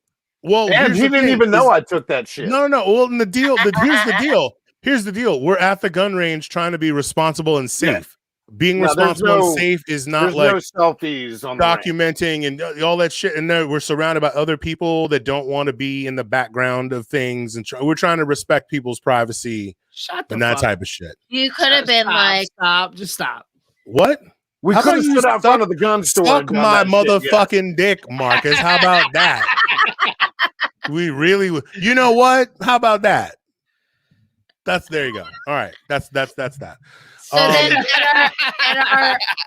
at our full field trip, then we'll take some. We'll do it, but you gotta be low key. You gotta be discreet, dude. Here's the thing: when we were there, the only fucking sound there was the inane conversation from all the incels that were fucking hanging out, and there was definitely some incels, fucking energy going on there. But the rest of it was Drew fucking like schooling me. Like that was the only dialogue that was happening. There was no crosstalk, no chatter. Like, so where were you guys shooting at? Yeah, where was this gun range? The place is called Clark Brothers. It's an old redneck gun range. Okay. Down in Warrington, Virginia, on Route 29. And I say it's an old redneck gun range because it's straight up an old redneck gun range in like Culpeper, Virginia. What did you tell me when we got there? You were like, you said that it was basically so Boo beat me there and literally was just like, yo, I'm here. And I was like, okay, cool. I'm 15 minutes out. I was like, treat everybody that you see like a backward ass redneck hillbilly. And he hit me back and was like, that's a big Texas size 10-4. I sat in my car. I'll be sitting in my car until you. Oh, dude, I did. I sat in my car. For like 10 minutes, and then I was like, I need some water. Okay, so now I take back the whole picture thing because I thought you guys were actually like at Drew's. Okay. No, we were in God's country, in a real deal. I apologize. God's country, okey doke ass, bro. Let me tell you something. Like, pull up the picture. Like, I'm in fucking Trump country, rocking this fucking hoodie. And he definitely got some eyeballs for it, dude. These motherfuckers would take one look at me. But then they would take one look at Drew and they'd be like, they'd look at Drew and be like, their eyes went that way? Like, no, they were, oh, you're with him? Okay. Drew just like, funny. Boo and I had this conversation just about, I can unfortunately play a chameleon with these motherfuckers because I fit some boxes. You know what I'm saying? Middle-aged white dude with the beard and tattoos. Check. This dude's supposed to be here, I get the same thing when I go home. Oh, no, you do too. Yeah, I get it. It's like going to a Tool. You can hide. It's like going to a Tool. It's like going to a Tool concert. Exactly. Exactly. No, we're the Tool at a Tool concert. No, listen, I love Tool. But I but Boo, what did we say last time we went to the Tool concert? We looked around. I'm like, there's a lot of me here. There are a lot of old white dudes. Dude, you were in the first of all, Marcus, you were in like the box seats and shit. Yeah, you were in like fucking fancy you were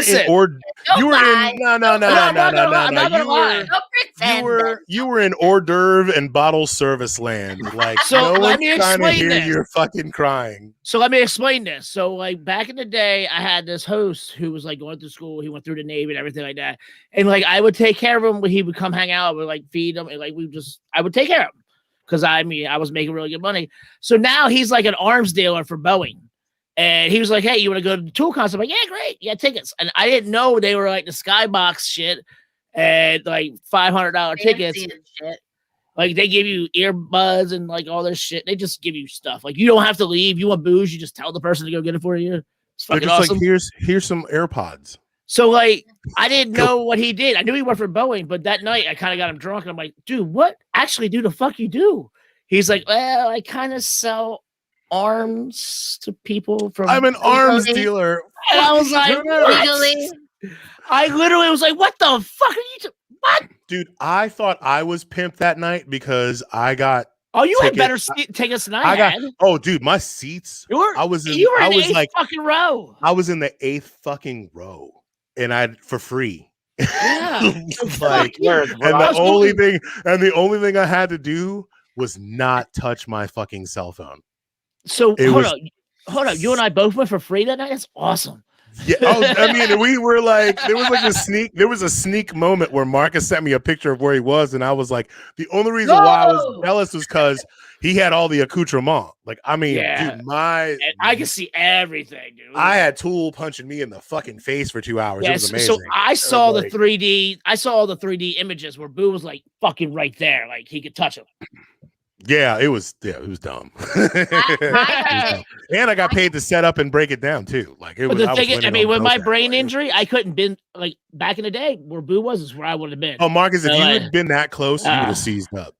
You would have. The vibrations from the drums would have made you fucking seize up, dude. I could feel every fucking beat in my fucking chest. My balls hurt, dude. Like the bass had my balls. Listen. Like, that was my 8th Tool concert, so I know over the past 20 years, like I've been up fucking too close. Marcus, you're like on the short list of people that I know that has probably seen that band as many times as I have. I've traveled from North Carolina. How did we get on this? I don't know, but I'm running. All I know is I got to experience Marcus after that Tool concert. It was ridiculous. I had to stay Marcus in his ultimate form. For like 2 hours. We were driving to Delaware that night. We were going to. We were drunk and hallucinating and levitating in the car. He's levitating the car. I recorded the whole concert on my phone, so I was playing it in the car. Oh, dude, you lost that phone or broke that phone. I did. Dude, you motherfucker. You should have uploaded that shit somewhere. You know what? I think I actually did somewhere. Dude, if you have that concert on the cloud, you need to find it and send it to me. Pronto. And then let's play. And then we'll play it on here and have Facebook shut us down again. I'm cool with that. Shout out to being in trouble with Facebook. So talking about Tool, like, so Erin, my roommate now, when I was living in North Carolina, she was in DC and she had free tickets for me. And because she bought tickets, then somehow she got like better tickets. She's like, "Hey, I got Tool concert." So I have drove 9 hours just to see Tool here, just to see Maynard be weird as fuck on stage, because some shows and just have a really good time doing it. Some shows he'll just sit in the corner, not move at all. And other shows he's fucking bouncing all around the fucking place. And other shows he's in drag. It's just like you never know what you're gonna get from Maynard. You know what, Carl? I think you're absolutely right. All right, enough with me. This is the drinking show with the podcast problem. So there will be times where we will go off on tangents and need to be reeled back in. So thank you. So one of the reasons why I wanted to have Drew on here is because, you know, there have been, with the world returning back to normal, it seems like, you know, we had a moment in time during COVID, during lockdown, where we weren't being bombarded with a shooting story in the news every couple of days. Yep. Dude, I want to fight Carl now. Hold on. What are you Oh, we're gonna fight you. Carl, how about this? I want to fight you. Carl, you are more than welcome. If you can push buttons, you can be the technical director. You can be the technical director. I'll teach you how to show you everything. Well, you are definitely. Do we now have a new producer? You have made yourself an integral part of this episode. That is for sure. So, Carl, I'll be calling you tomorrow to discuss the details. Yeah, we'll send you the proper paperwork. So, but back to it is you know, there've been all these shootings and stuff, and there's always, whenever it happens, there's always the knee-jerk reaction for gun control legislation and banning this thing, banning that thing. And what I really wanted, on top of like sharing funny stories from when I went shooting with Drew, which I think we should, because I think there was the experience that I had with Drew was, I feel like, something that if more Americans had that experience, we would have a much better grasp of how to approach the situation, because I don't think that banning things is an issue. And I mean, Drew may have a totally different take. But with that being said, Drew, break shit down. Like you've already given, for anyone that's just tuning in, do like a real quick recap of what you do, and then like tell us. Okay. Tell us something good. So my name is Drew Swift. I own and run my own firearms academy. I teach firearms safety. I teach fundamentals of marksmanship. I teach people how to shoot. It is Swift Precision.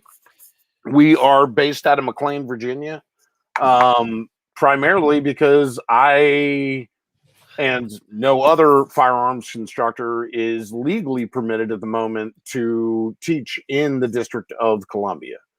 And part of that is because the amount of firearms that are needed to do this kind of thing, even in a classroom setting, nobody's pushed the boundary and gotten themselves out there to get arrested yet, and then challenge that arrest in court, which is probably what it's going to end up taking, unless somebody sees their ways.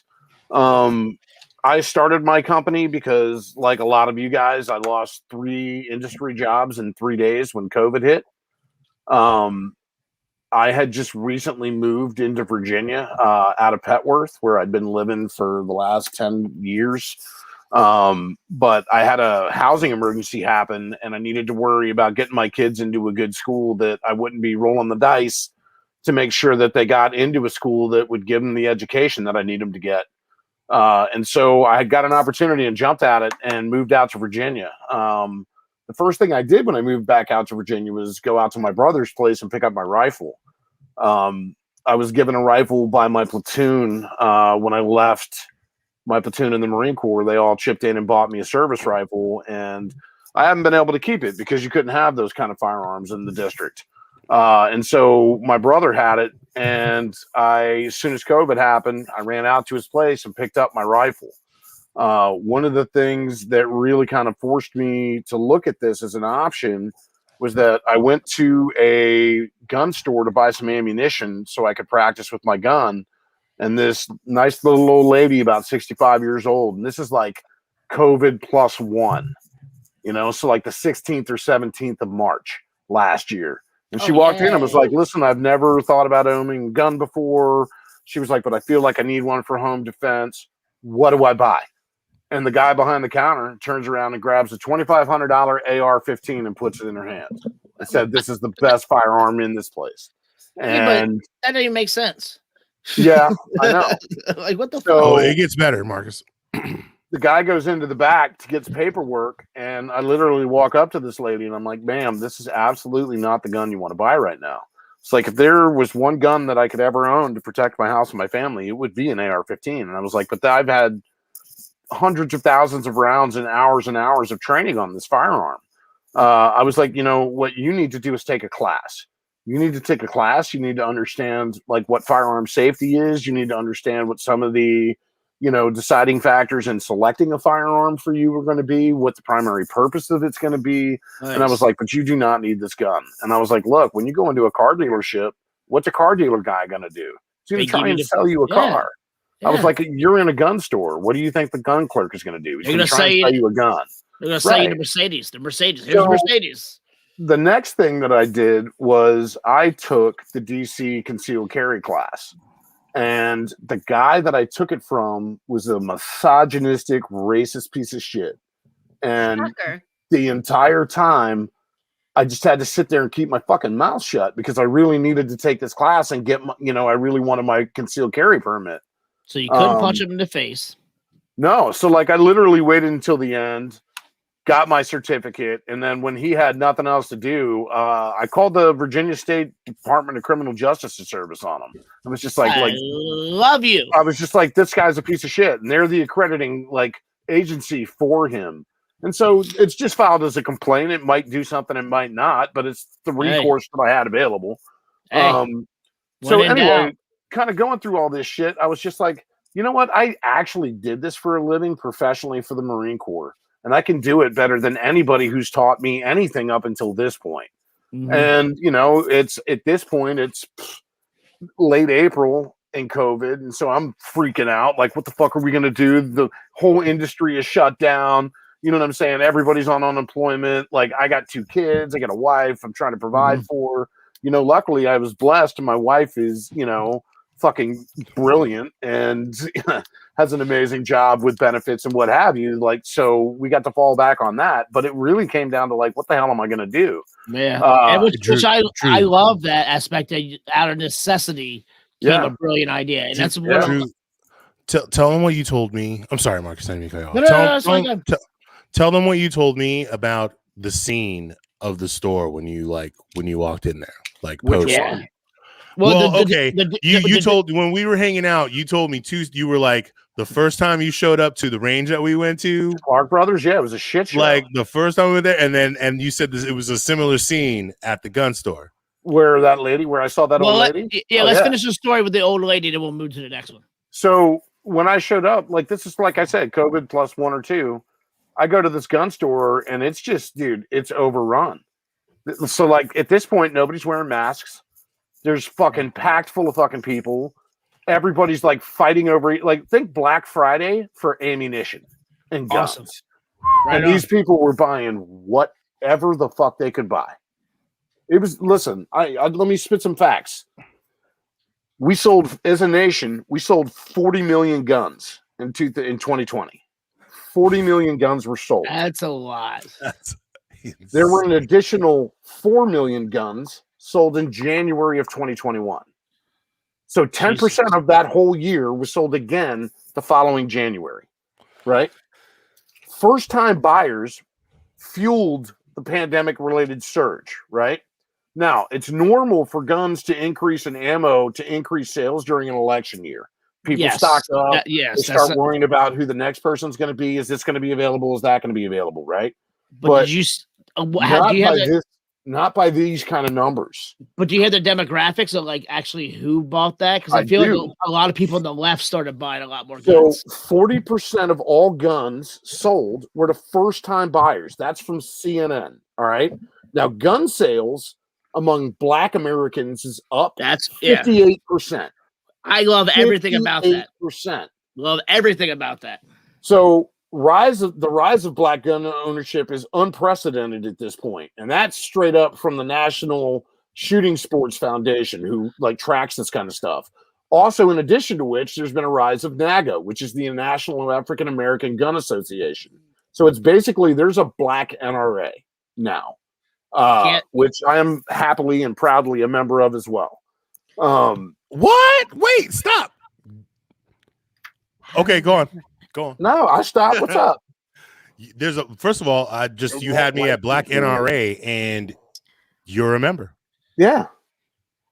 All right, continue to spit knowledge. It's the way that I could support. Continue. Because I mean, you had a keep going, man. Okay. So in addition to all of that, here's the other one. Sales are also up an additional 40% in the women demographic. So women and minorities are the people who bought these fucking 40 million guns. Or actually 40% of those 40 million, which is what, 16, 20 million, roughly?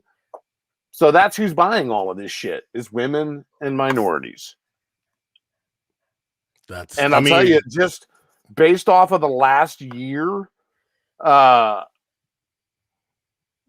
National Shooting, like Safe Shooting Sport Foundation or Shooting Sports Foundation, so the same foundation that tracks like who's buying these things, in addition to which they're saying that all of these gun sales are not coming from traditional groups, right? They're coming from places with stricter gun laws, like the district, right? Right. So most of these gun sales are being like purchased by liberals and by people on the left.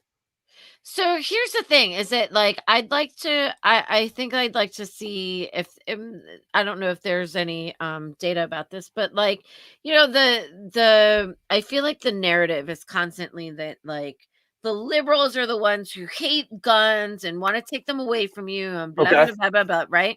Yeah. And then it's the right who like want to protect the Second Amendment and protect the guns and all this stuff.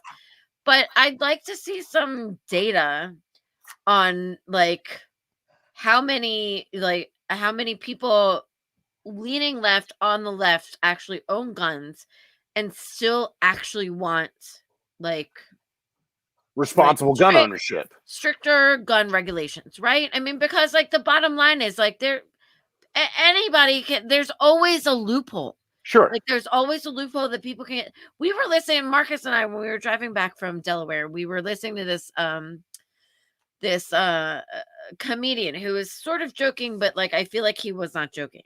He said he wanted to like buy a gun. He went to this place, said, "Hey, I want to buy a gun." And they were like, "Oh, your wife is actually like the owner, like the listed owner of your residence." And he was like, "All right, that's cool." He was like, "I feel like gun legislation works."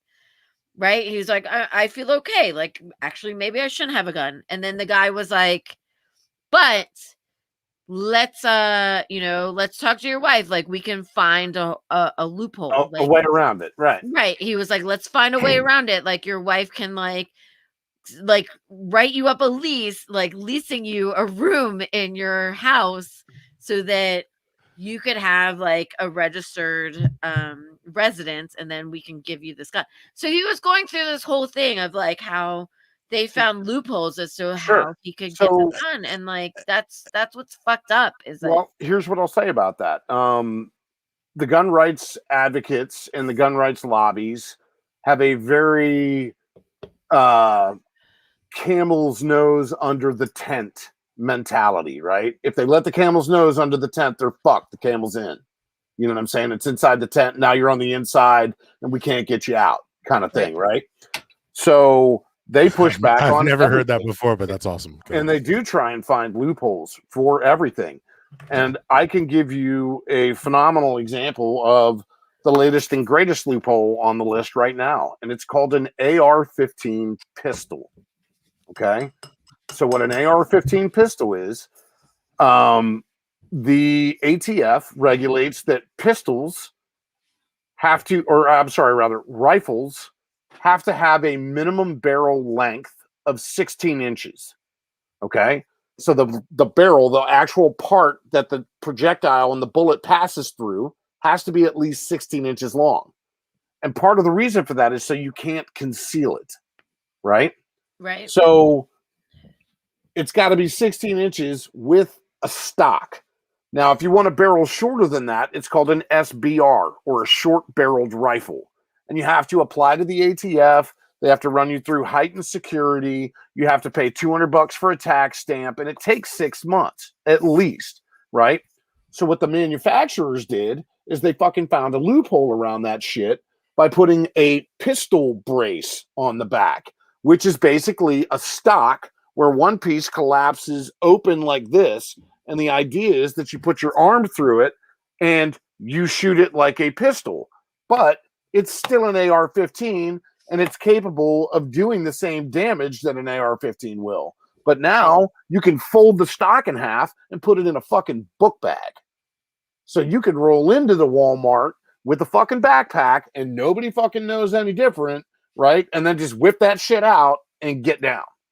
And so the bigger problem is that there's an overarching theme with the firearms industry companies, right? So these guys all have legislation in place that they cannot be held liable for anything that happens or is done with their products. So all of these companies are like, oh, well, here's the loophole around the AR-15 short-barreled rifle. This is how we make it a pistol, is we put this bullshit-ass brace on the back that's really a stock, and everybody knows it. Everybody talks about it. It's openly ha, ha, ha. You know what I mean? We know that everybody's getting around it, but technically, and this is the thing that Biden's going after right now. Right. So Drew, we got some really good, we got some good questions in the comments. First of all, hello, Dana Heater. We love you. Oh, Dana Heater. Yeah. What up, girl? She's got a good question. Carl's got a good question. Carl's got a couple good questions. Okay. Our new producer has some new questions. Our new producer has some questions. Well, I saw that Carl's little question streamed up. What do I feel about gun control? Yeah. Right? What do you? Yeah. So, here's the thing. All gun control is rooted in racism, dude. And that's just a fucking fact. Gun control didn't become gun control until freed people hashtag Black Panthers start carrying guns. So before then, it was just a given constitutional right. It wasn't until freed people started to try and acquire firearms, that gun control even became a thing. All right. So at its roots, the shit is racist from the beginning. All right. Now, that being said, however, okay. There's no however.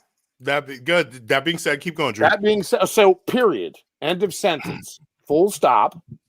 Next sentence.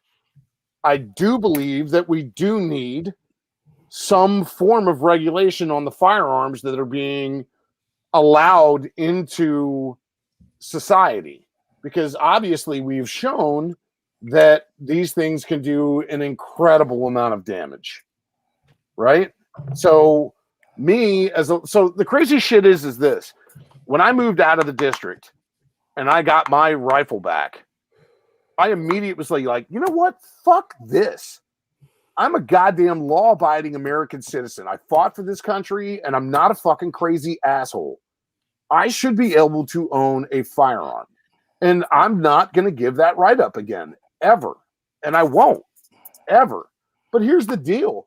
I am background checked up, down, left, right, and side to fucking side. Right. The FBI's crawled so far up my ass that they know what I had for lunch last week. And I'm cool with it. Like, if that's what it means that I can carry my guns, dude, you know what some of the smartest gun legislation that's been proposed is? Having your spouse or significant other in your domicile need to sign off on your application to buy a firearm. Because who knows you better than that? And if your wife or your boyfriend or your husband or your whatever, right, is cool with it, then that should say something, because it means that their life is in their hands, right?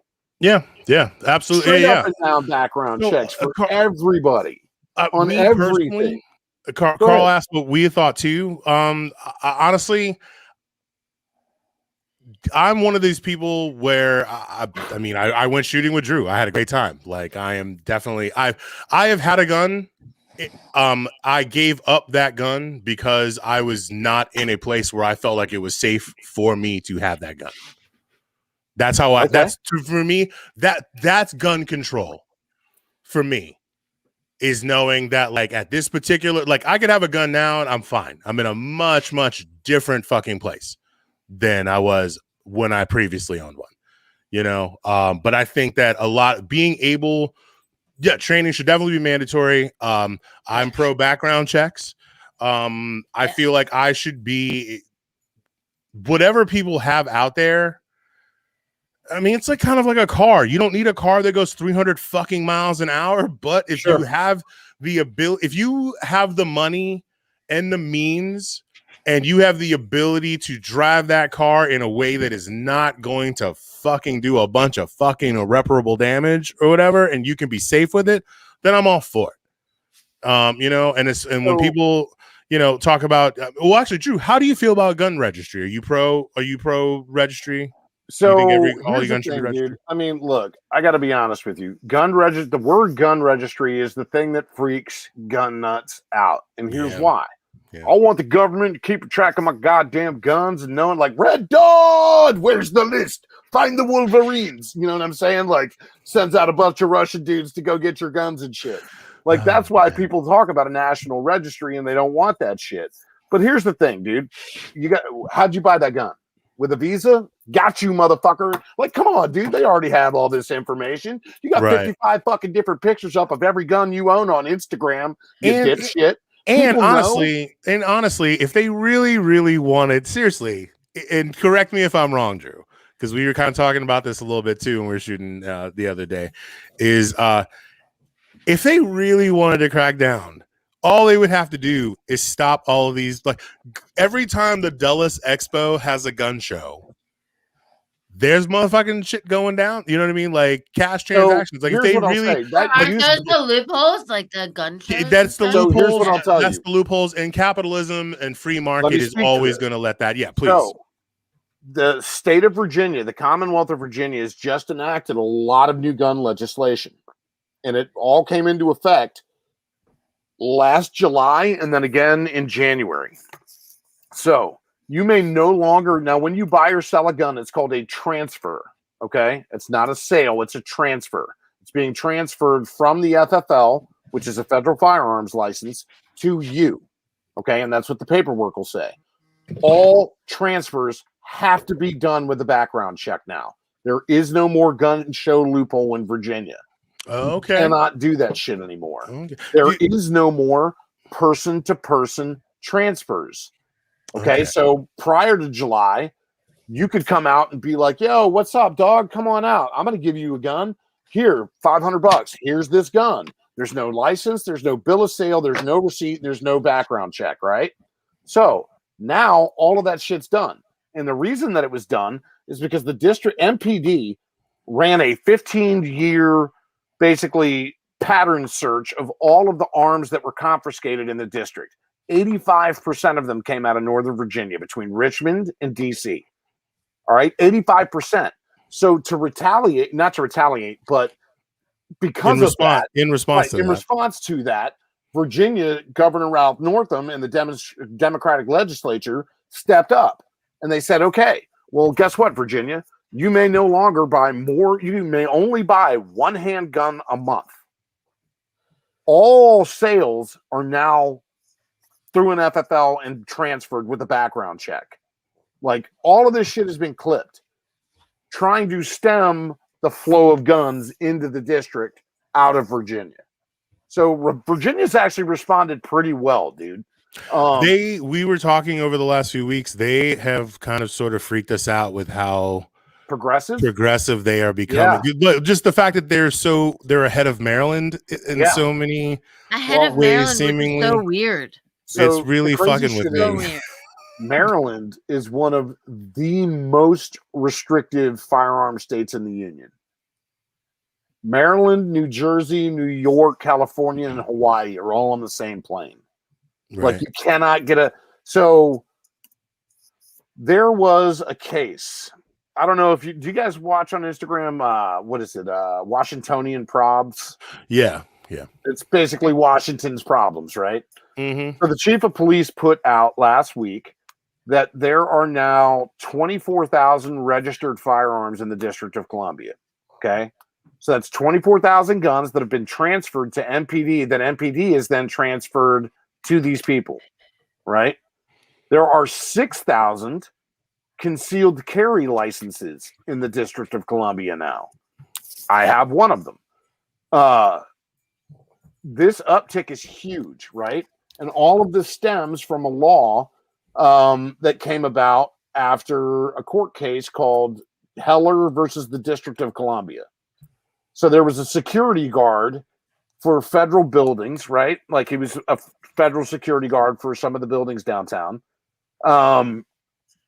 who could carry a gun at work, but was not allowed to have a gun at home. And he lived on Capitol Hill, like around one of the fucking, older like housing projects.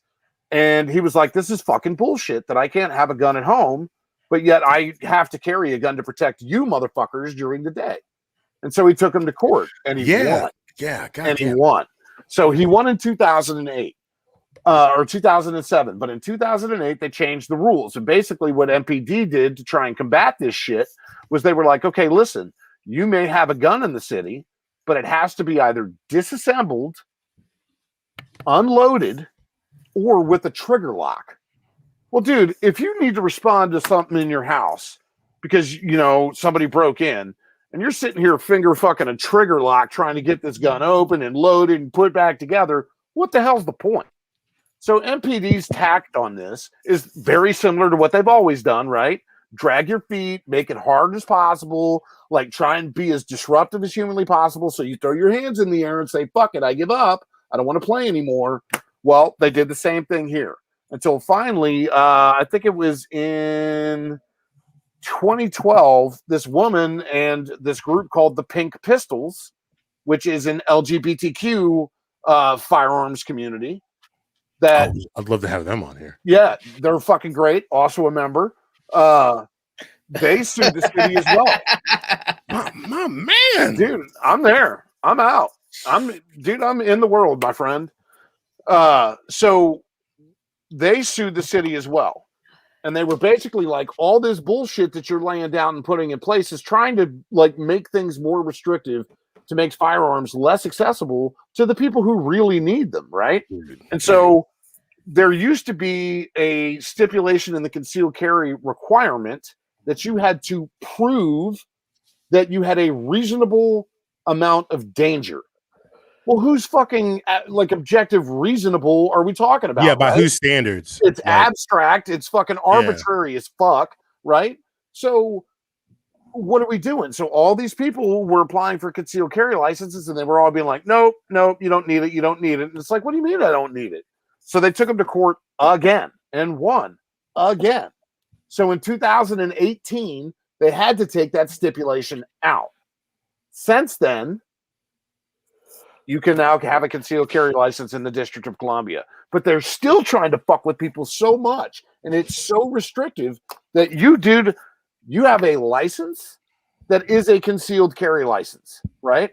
Then you have to have another card that registers the firearm that you're carrying and only 20 rounds of ammunition for that specific gun. So if you fuck up and grab the wrong magazine or load one too many bullets, it's a felony. Straight up. They make this shit really, really hard to be a law-abiding citizen, dude. And I mean, you know, they have the whole excuse about the federal government and all the high-powered VIPs being here, et cetera, et cetera. But like, if people, but because if people want to go after those people, they're gonna go after those people. There's nothing at all to do. They did go after those people. It's called January 6th, and guess what, motherfuckers? It wasn't us. Straight up, dude. Tell it, Drew. Tell it, Drew. It's what it is, man. Dude. It's what it is. So Dana wanted to know if you had any statistics about, like, she put it, successful home invasion gun statistics. Like, if there's like any numbers out there about, like, you know, what percent of gun use is, you know, for fending off. Well, there it is. I'll have to read it.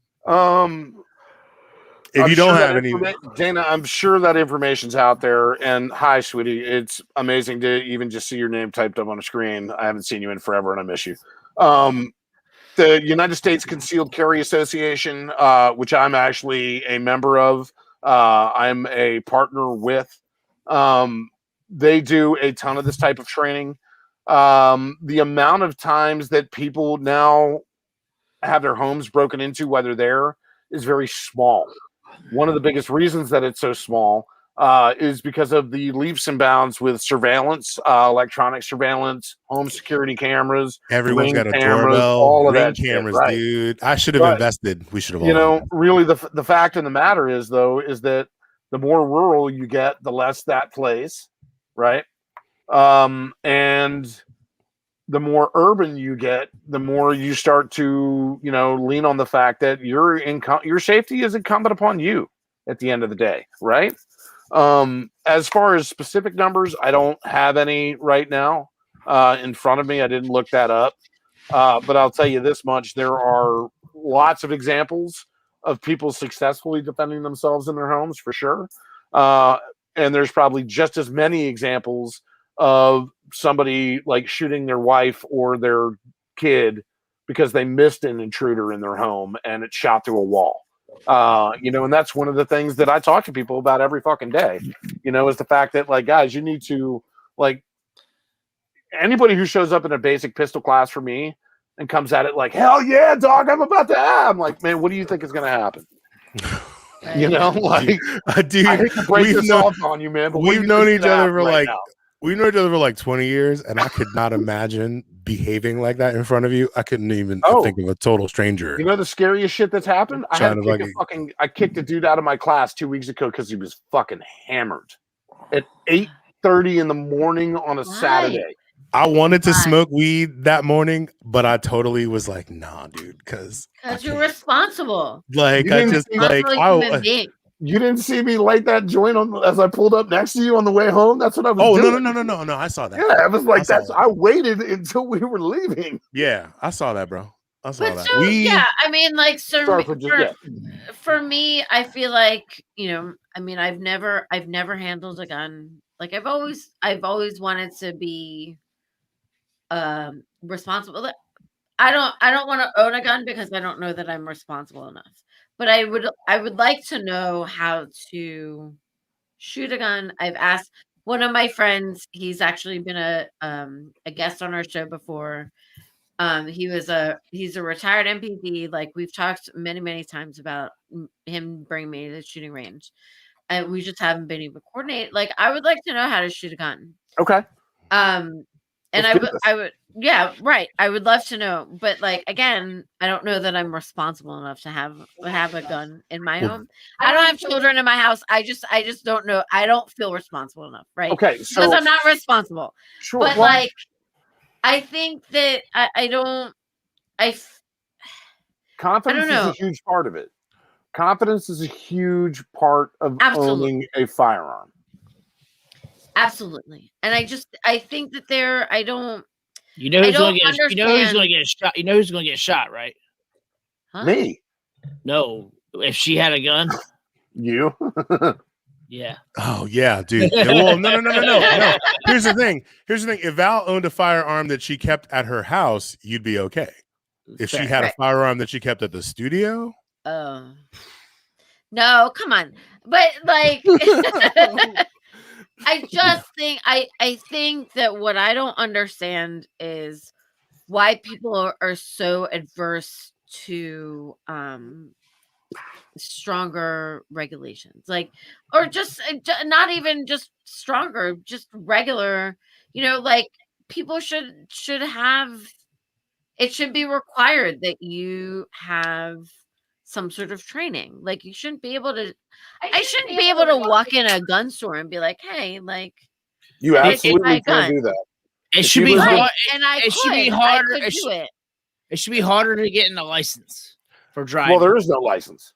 That's what I'm saying. It should be harder. I think that's what frustrates me, is that I don't understand why people are so adverse to that. You're carrying a death machine. I don't understand that. I mean, I think that there's some people that you're carrying a tool. Look, you drive a death machine, right? Yeah, yes, you do, and you have to get a license. Absolutely, and I needed to get a license, right? Like I needed a license to drive. You need a fucking diploma to fucking fly. Never in the history of a gun has any gun ever gotten pissed off, jumped off a shelf, loaded itself, and killed somebody. Right. Don't blame the gun; it's the asshole behind it. All right, right tool for the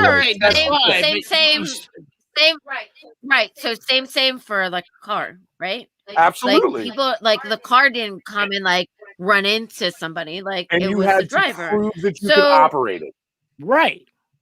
Right. So shouldn't there be some sort of proof that you should be I'm all about a proficiency test. Operate. Yeah. You know what I mean? Like just like you take a driving test, you take a shooting test. Right, but there's so many people are so against that, and I don't understand that. So, all right, so hold on, Val. I want you to respond to what you're saying. So a lot of what you're talking about, Val, is this. A lot of people, especially in the rural areas of this country, pass down that firearms tradition and that marksmanship training from father to son, mother to daughter, mother to, like through the family is how we teach each other how to shoot, kind of thing. You know what I'm saying? And so it's like, that's where they're passing on firearms, and that's where they're doing all of this. And here's the thing. A lot of this has to do with those people being like, why does everyone else get to regulate how I'm living my life with my guns and my family when they don't know shit about me?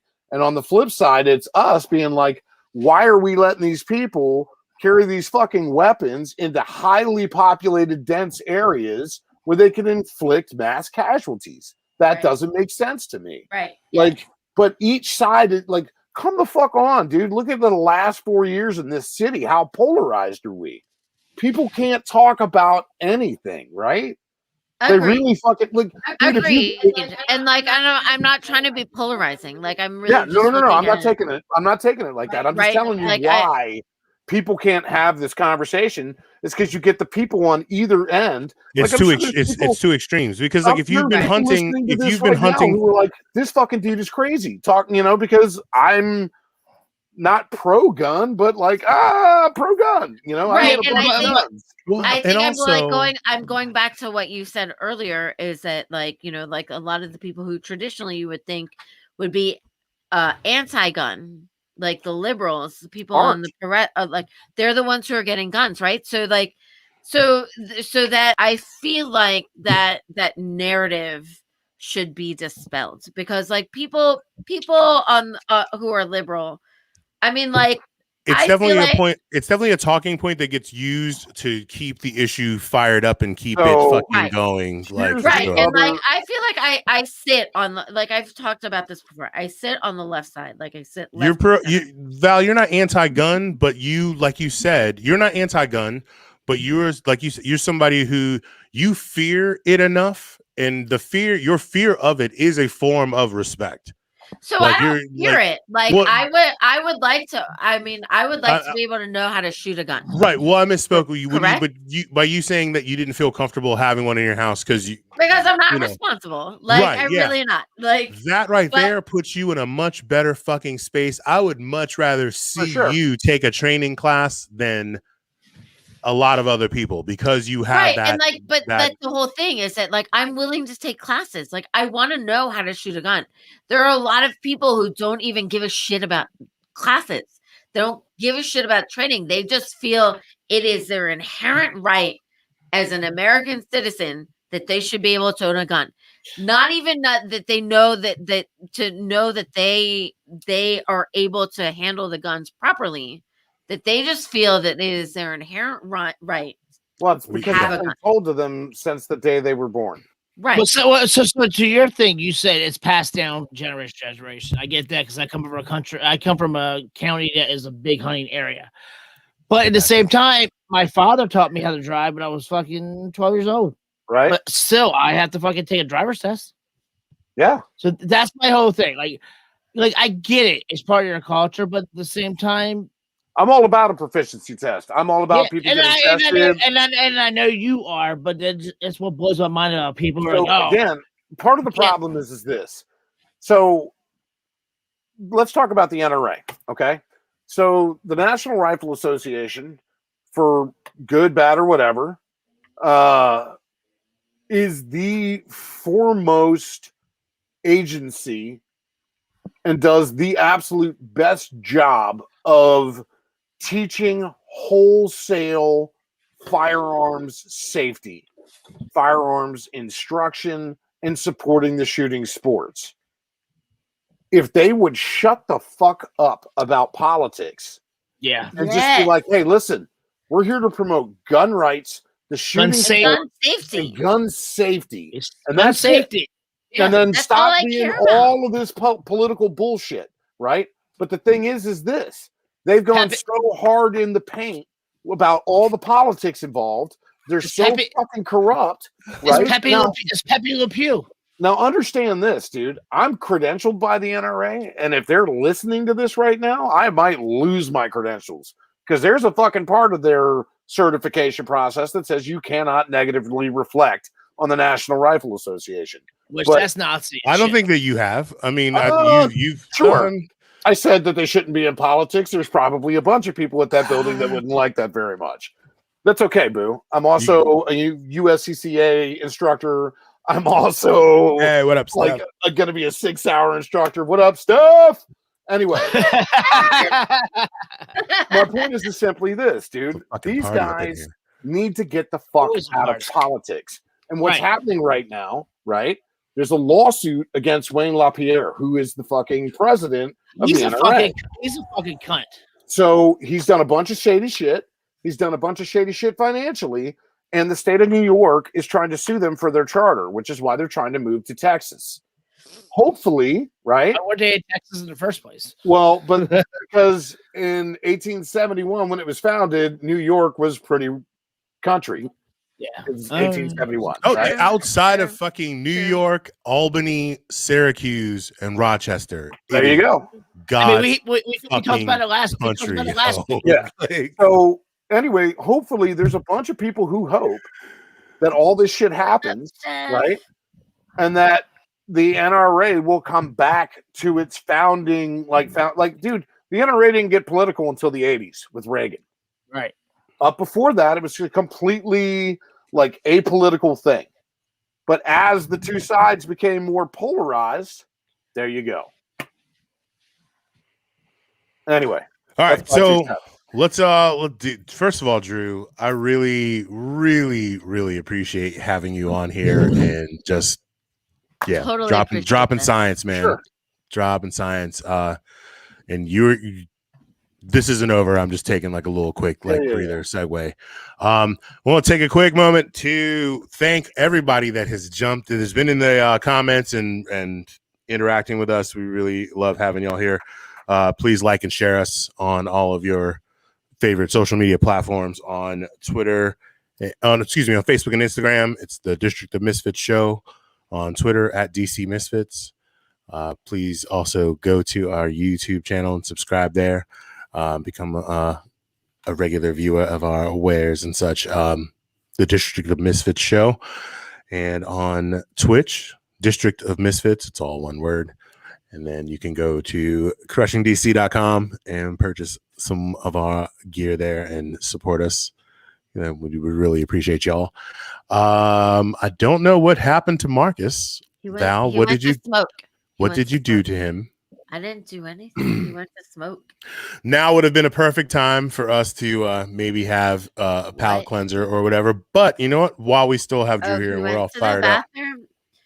And perhaps we should have had a video. But... Did he fall down the hill? Yeah, this would have been a great time.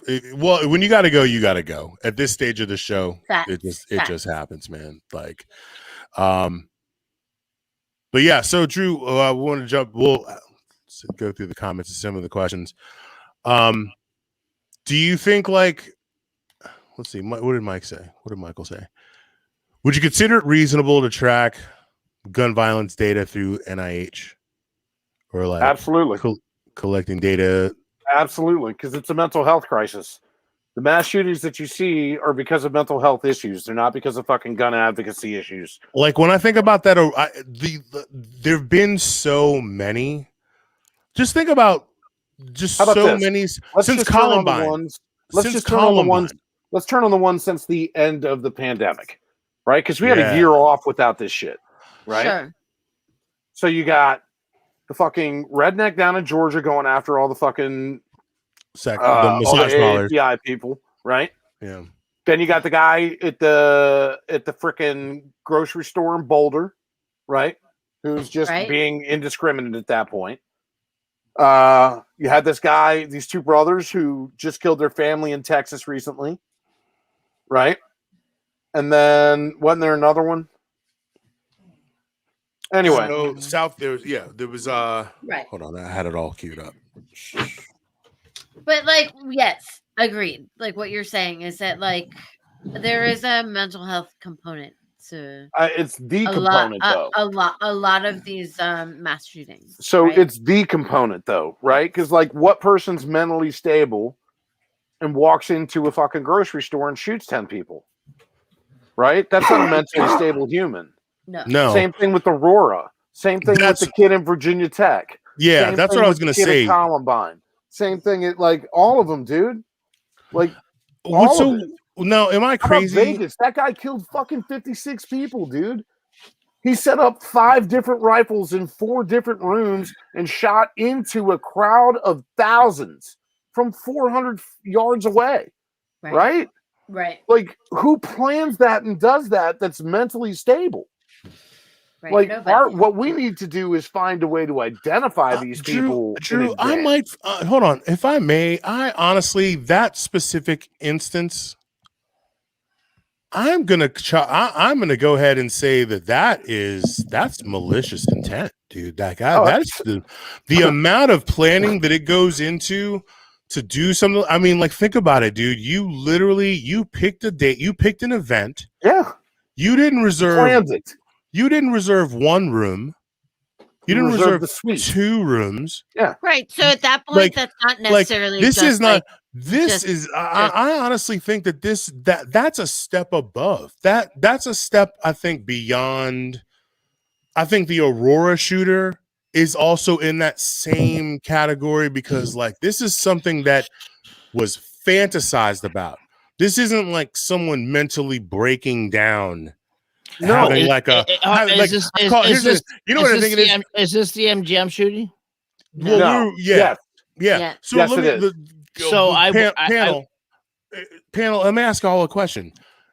I feel like there's a stigma when people. Okay, what I worry about is that people think when people say there's a mental health, when people imply the mental health issue, there's almost this like falling down. That movie with Michael Douglas where he just fucking like. I feel like there's a thing that's applied to that, but I don't think that the Aurora or the MGM shit is that type of thing. So I was working for the MGM during that time frame. When that happened, I was there. And I know for a fact that I heard through the grapevine of the MGM factory. We have, if you work in a hotel, there's like back elevators, right? So the elevators will take. So if you're doing a big event, you have these big freight elevators that will take. Oh yeah, as a stagehand, yeah, I understand. So when this guy, what we were told inside information, what we were told, like when he came, he had like 21 to 30 like cases of shit, which ended up being all his guns. But they actually took him into the private sector of the hotel and took all 21 cases up. And if your case, if he had the money, I mean, if he rented if he rented 4 rooms, that's enough money. If he's a high dollar client, that hotel, it's Vegas, they're going to. Yes, sir. Yes, sir. Thank you, sir. Here you go, sir. And the biggest thing at MGM, they were like, basically they're like suck the dick of the client. But it's all about them. So, like you said, Bill, if he bought 3 rooms, they're like, oh, he's a high roller. We're gonna do whatever he wants to do. This is your luggage, sir. You want to take the back entrance, sir? Okay, sir. Yeah, but we asked no question. Luggage. You saw my gun cases. No, it was all guns. It was all guns. But people who are loading up. No. But my point is you've seen my gun cases, right? Did that shit look like luggage to you? No. Right. Those gun cases don't look like luggage. Did the Vegas shooter actually bring his stuff in? If he wanted to like conceal it, do we know for a fact that the Vegas shooter brought his weapons in traditional gun luggage or whatever? Some of those guns. Yes, he did. Yeah, he put them in gun cases. They were in gun cases. They were in luggage. Well, no. I'm not saying a suitcase, but like as a musician, you can buy long ass fucking plastic cases. You know what I'm saying? It could have been mistaken for like musician gear. Yes, it could have been mistaken for that. You could fucking buy a fucking speaker fucking road case or a fucking light stand, a road case for a light stand. And fucking put some shit in there. And in Vegas, I guess I get it. And no, it's Vegas. You're bringing lights up to a hotel room in Vegas. Like, who? So let's take what we're saying here into account, and now apply it to what I said earlier about the thing that Biden's trying to ban, which is an AR-15 pistol that can collapse and fold into a book bag. Right. And that's why they're doing it now. Yeah, but why would anybody need that weapon to begin with? Like nobody in this day and age needs. Why does anyone need a Lamborghini though? Oh, I mean, no, wait a minute. Dude, the short barrel rifle I'm all about, because anytime you need to operate inside of a car, home defense, shorter walls, like there's a use for it for sure. You know what I mean? But you shouldn't tuck it into a backpack. Right. We should just be able to pack it in a backpack. Like if you need to defend yourself, get a pistol. Get like your friend Dana Heater said. What's the purpose? What's the reasoning behind that? Like what's the statistics? Right. I mean, Americans are not a Well, here's the thing. It's a much more succinct thing of what Drew said earlier, and that is Americans. We as Americans, we are not a monolith. We are so different. We are so unique. We are trying to apply one standard to a country of how many? 300 million, 30 million. Different types of people. Some people who want absolutely nothing to do with guns, which is totally fucking cool. Some people that are completely into guns for all the wrong reasons, and then everybody else in between. So, Drew, what are you drink? Drew, what are you drinking? Which one? Am I right hand or am I left? Whatever you just did right there. What are you drinking right now? Elijah Craig. Hey, my friend. Oh, you going down? No, dude. Ian J. Marcus, let me tell you something about DSB. Oh shit. DSB shit. Working. Picture this: Adams Morgan. Adams Morgan. Adams Morgan. What? 2006, 2007. Adams Morgan, 2006, 2007. Working a fucking Saturday night and getting out of work at o'clock in the morning and having to be ready to fucking rock because we're going to be at FedEx Field at 9 a.m. How much cocaine was involved? Not enough. Dude, we were there on fucking the will. Hold on, I got two different answers, but I'll go with booze. It depends on the week. And but dude, we're having Grand Marnier for breakfast. Yep.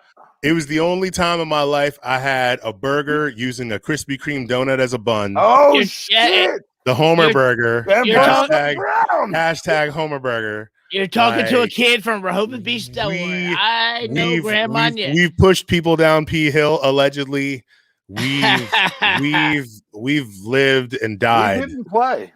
All right. So what was the dirtiest thing you did? So Grand Marnier shots and burgers on donuts. I mean, how can it get worse?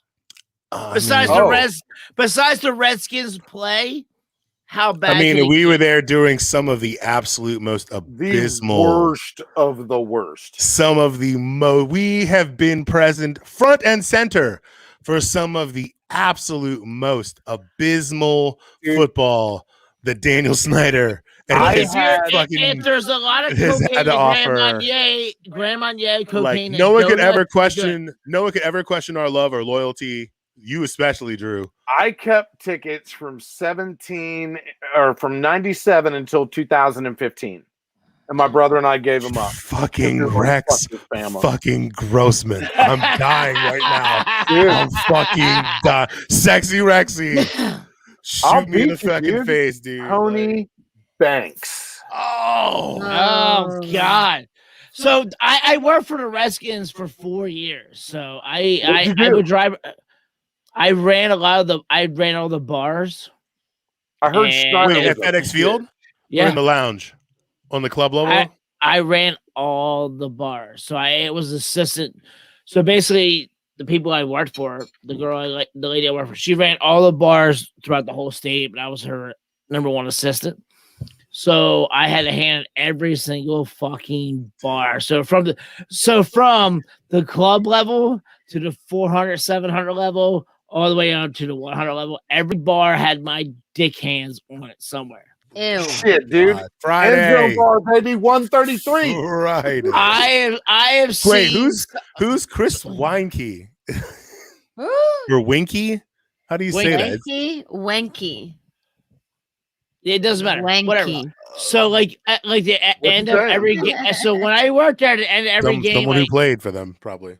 He was a quarterback from Florida State. Oh, Chris Winky. No, he was a quarterback from Florida State. Yeah. Anyway, shut the fuck up. I'm telling the story. So, Steve Spurrier. During his Spurrier days, I worked there. No, like at the third, like when the game was over, we would go to like the cigar bar. I forget what it was called. It would be like the cheerleaders and everybody who worked there. Like you know how they just got sued by like all that shit. How they just got sued. Yeah, I've seen a lot of that in the fucking 4 years I was there, and I was there in the early 2000s, and I saw that shit then. So like when the cheerleaders came out, like why aren't you testifying then, Marcus? Because I was a low-level employee. They don't give a shit about me. But I saw what they're talking about, and like it's kind of fucking. It was like a shit show. Sean Taylor's last game was my low point. No. Sorry, I take that back. The very next game, the game against the Bills after he died, they fucked it up and missed the field goal. Yeah, in the weather. The weather couldn't have been any fucking Any shittier. dude. The only solace except for hail. Hail would have Sean Taylor towels. Hail would have made it worse. I still have my towel somewhere. Ooh. They just said homeboy's getting subpoenaed. That would be me. That would Who's be getting Marcus. subpoenaed? Marcus. Marcus, yeah. And you know this. Shit, yeah, dude. Me and Drew, man, we front and center for the horror. I mean, for the horror. We had some good times too. We had some fucking great wins too. Time. But like, yeah. Sounds all right, but we're 2 hours and 25 minutes into.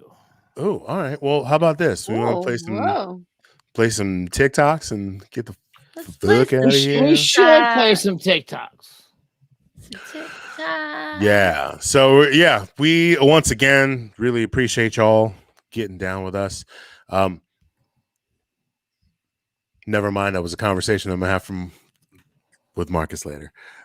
Anyways, wait, what it wasn't, bro. I tell you, it wasn't anything serious at all. It was like some we should do something totally different from what we normally do in the middle of the show when there's like no way that's possible. And I'm like, it doesn't happen. I had a whole inner monologue just out here with y'all.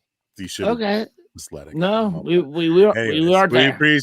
We appreciate y'all fucking hanging out with us. Drew, I fucking love you, dude. I am so glad to have you on here and just fucking you killing it, man. And you'll have to come back. Killing it.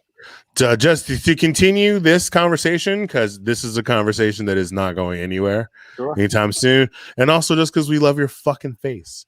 And no one else will understand this except for you and me, but I just want to say from the bottom of my heart.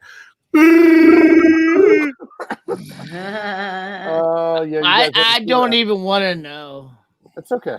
So it's okay. I don't want to know. It's okay, Marcus. Put the basket in the lotion and keep it moving. Put the basket in the lotion, Marcus. Hey, guys, hold on. Shit, where's that? I'm afraid I can't do that, Marcus. Shout out to Creep Show.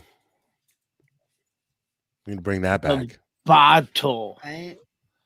Bottle. You spelled it wrong. Okay. No, I'm just kidding. I'm fucking with you.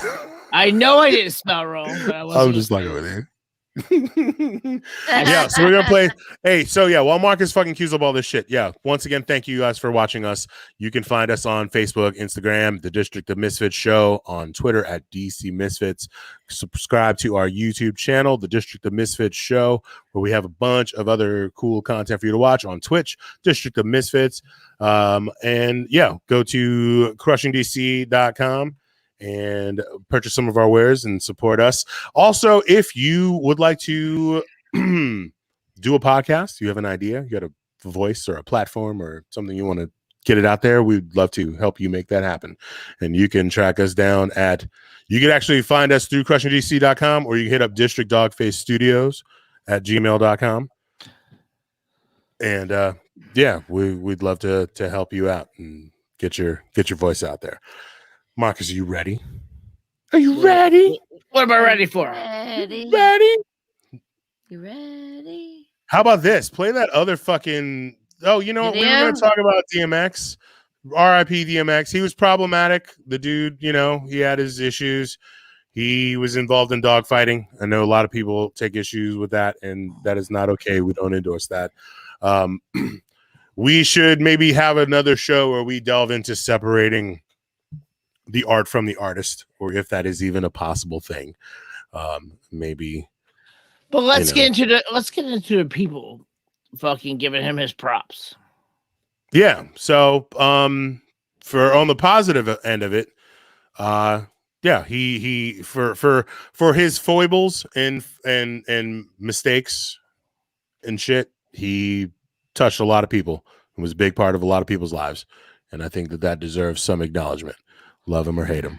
And as his body was being taken out of the hospital, his fans decided to show up and lend their support.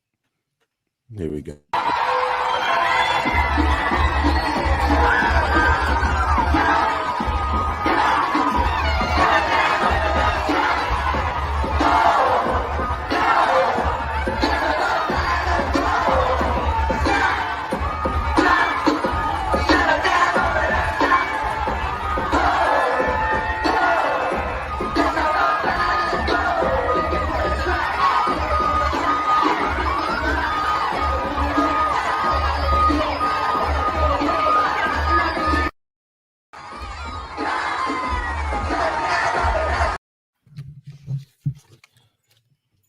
Hi, Boo. Yo, sorry. I thought I was gonna be able to pull this off.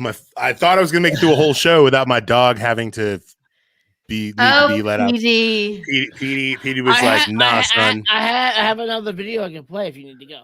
No. I fended him off for like a good 20, 25 minutes while Drew was talking. and like, I was like, I can't walk off camera while Drew is fucking dropping science. Like, I just felt like that'd be, it just didn't feel right. And so, yeah, he needed to do his thing. Yeah. So people, well, you know what is really awesome is apparently Jay-Z and Beyonce, they bought his entire fucking catalog and are giving it to his kids for free. I mean, when you own billions of hold on. So that his family, his kids won't have to fucking fight anybody for that shit. Although I agree, that's fucking amazing. When you're Jay-Z and you're a billionaire, that's like me giving you $20, Bill.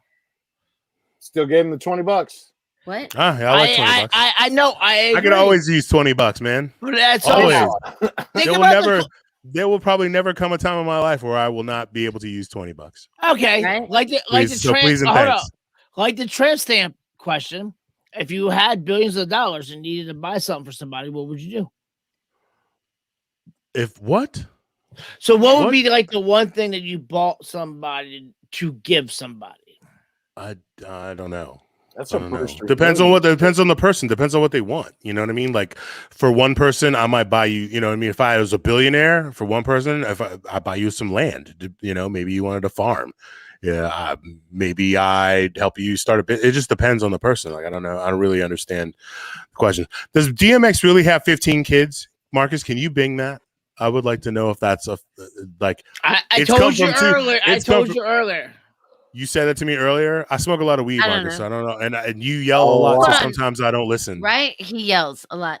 So he's got 15 kids. Well, hopefully Jay-Z bought it and gave it to the most responsible one that will do the right thing with the No, he has 15. He has 15. Yeah. Well, so yeah, like I said, if that's the case of the 15, hopefully one of them, the one that Jay-Z and Beyonce sat down with and said, yo, we bought this fucking shit because we don't want y'all to have to fight a bunch of lawyers and fucking corporate fucking pieces of shit for some shit that's your goddamn birthright. Like, here you go. You know, and I mean, Carl, let's, you know, there's a lot of Johnny Appleseeds out there. Let's not throw shade, man. You know, what are you gonna do about it now? You know what I'm saying? Like, what are you gonna do? Real quick, there's some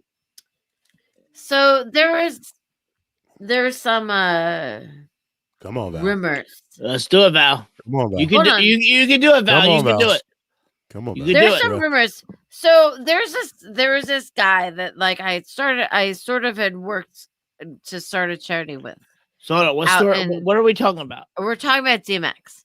Okay. So he is a conspiracy person, right? He's like convinced that there was no plane that went into the Pentagon. He believes that it was a rocket that fucking that like the Twin Towers were not hit by planes, whatever, blah blah. What is that guy doing? I'm gonna tell you, shut up. Okay. Okay. So he posted the other day, just yesterday, that DMX had gotten the COVID test. He got the COVID vaccine days before he died. Oh, I heard about this. Actually, you know what? It is always fun to hear what the conspiracy nuts are saying. So keep going. So he's the one person that died from the vaccination. Right. So yeah. So there's this whole I mean, Snopes has like covered it. They're like, no, this is false. But there's this weird article that's been circulating that DMX had taken a COVID-19 vaccine days before his quote unquote heart attack before he died. I mean, I know I'm not DMX, but it drives me insane that these people, mind you, this person is in charge of. He is he's a boxing coach in Detroit, so he has a bunch so, of so, young, so you know who this vulnerable. person, you know this Yes, I know him. person. So he has these young, vulnerable children in his care. And this is what he's telling people. So He's for those who don't know our story, Val has a lot of connections to the boxing world, I do. especially in Detroit. Why have So we when not she, fucking ever fucking done any boxing shit on this show, Val? Jesus, because what's up? it's not, I'm Why not do you a hate us? boxer. Why do you hate us? I'm not a boxer. I just support. I started. No, I'm I saying. started a charity. With, I'm just saying. Why have we never been to a boxing match, Val? Why do you hate us? I mean, Val's done a lot of charity. I like watching people punch each other in the fucking face, dude. Like, come on. I trained for 6 weeks. Val, what the fuck, dude? It's like I don't even fucking know you. So the point of what she's saying is that she knows who she's talking about. This guy. I need to go lay down. She knows him. She knows him personally. So what I'm saying is, this guy should not be in charge. He should not have. And we can't even kick this dude's ass because he's like a professionally trained boxer. Is also no. Oh, we can beat his ass. I'm not. Again, we don't call people out by name. No, we don't condone. Right? No, we don't condone violence. But also, it fucking pissed the shit out of me when I saw it, because it's the same guy who said that there was no plane that went in the Pentagon, that there are no planes that went into the Twin Towers on 9/11. He tried to convince me that it was a conspiracy among our government, and I was like, guy, sir, he is not a very nice person. We are running long. Sir, so it's time. You need to sir that dude the next time he goes. Our favorite tick. Yeah, my favorite TikToks of the week. Give me a little palate. Here's your palate cleanser. Here's your palate cleanser. Our favorite TikToks of the week. Oh, I gotta go down. Oh my God, stop yelling at us, Marcus. Why are you yelling? Why are you yelling? I don't understand. No, I understand why we're yelling. This is what we do. Yelling is a thing we do on the show. Stop yelling. So here we have, I assume he's an American copper going by the getup, but he is wearing a shirt that's meant to say, Blue Lives Matter. I guess he's trying to be like, I'm Irish American. She's Irish. Couldn't have gotten it more wrong if you tried, sir.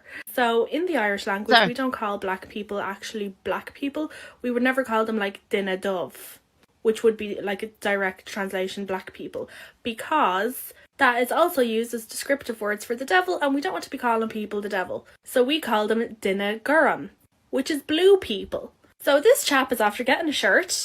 It says, it's meant to say, Google Translate job, Blue Lives Matter. But he has it written Oscailga, which means he's not walking around in a shirt that says Blue Lives Matter. He's actually walking around in a Black Lives Matter t-shirt. Gotta love the Irish. I don't know if I'm a fan of that one, Boo. That was kind of whack. I don't know. I love the Irish. You actually whack, Boo. You watched it. You watched it in pre-production. No, I haven't watched any of these. I didn't watch these so I could have like my original reactions. Oh well. Play another, please. Carry on, sir. I thought. Look at that Jew coming out of there! Look at that! This Marcus is a chef. You definitely need to watch this.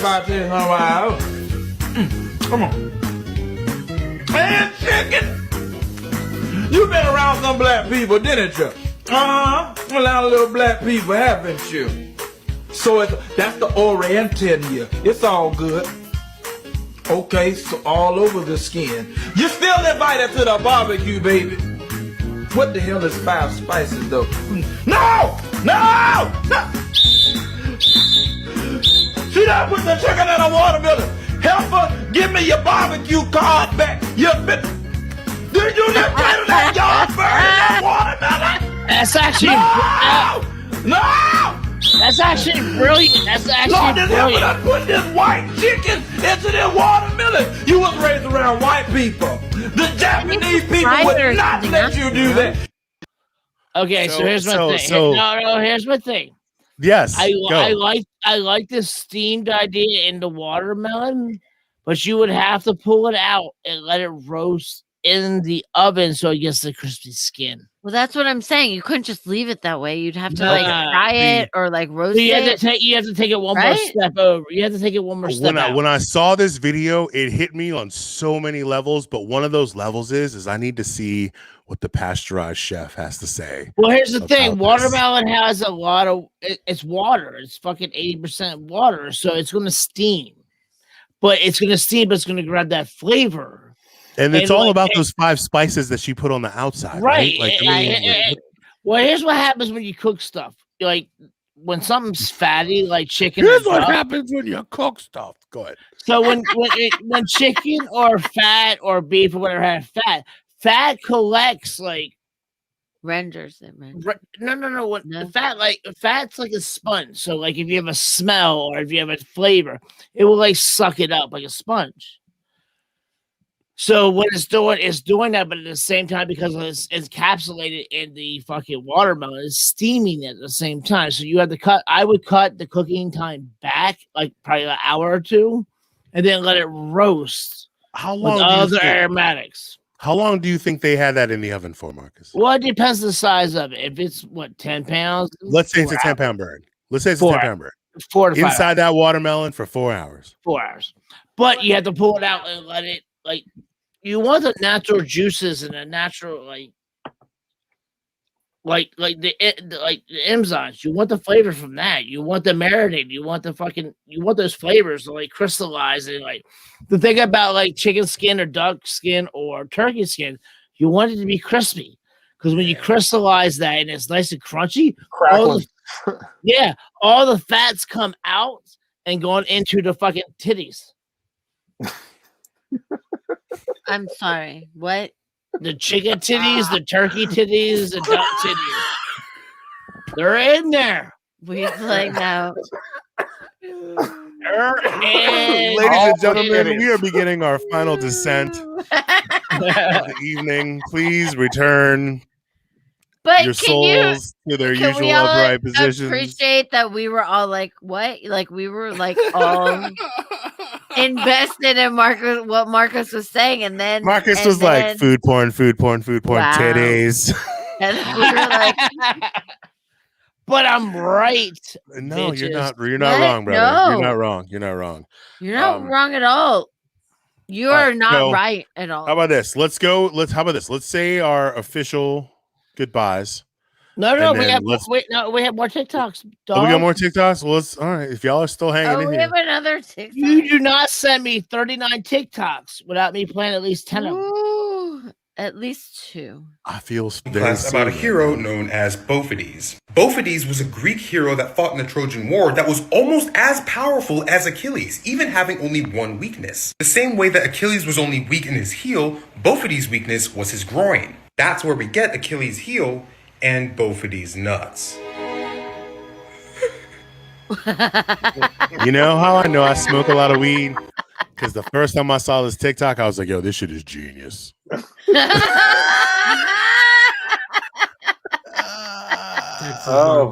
Yo, but this shit right here, you food porn motherfuckers, this is it. Start by removing the ends and coring your jalapenos. Then we're going to parboil for maybe 5 minutes. Fill those with cream cheese all the way to the top. And then we're going to wrap those in a 50-50 blend of pork sausage and Italian sausage. Okay. You want to make sure it's sealed up pretty well. You got all that meat pushed together. And then you're going to completely wrap in bacon. I'm using 2 pieces to make sure I have full coverage so I don't have any leaks. Now, I like to smoke these for a couple of hours and then crank the heat the last 10 minutes to crisp that bacon up. But you can do these in the oven if that's what you have. And man, slicing into these is like the heavens opening up. That knife is ridiculous. You don't shut need your that fucking whore mouth, Marcus. Whatever it looks delightful. You don't need that goddamn fruit. When are we gonna eat this? He's caught up in the fucking knife shit. I'm like, when are we making these, dude? When are we eating this? When are we making these, right Marcus? into the microphone. Get your fucking priorities straight, Marcus. I don't understand. My priorities straight. That what he did was fucking. That was fucking. Fuck you guys. That was shit. Hey, Marcus. Has the Instagram algorithm caught you up with the outdoor cooking where the guy fillets the chicken breast and cuts the shit on wood? And the ASMR. Oh my god, dude! That's my dude, bro. Oh, Are you kidding me? Boo's all about Are you that. kidding me? That's my dude. So Boo shares that with me regularly. I have over 35,000 followers, so I get like the weirdest shit.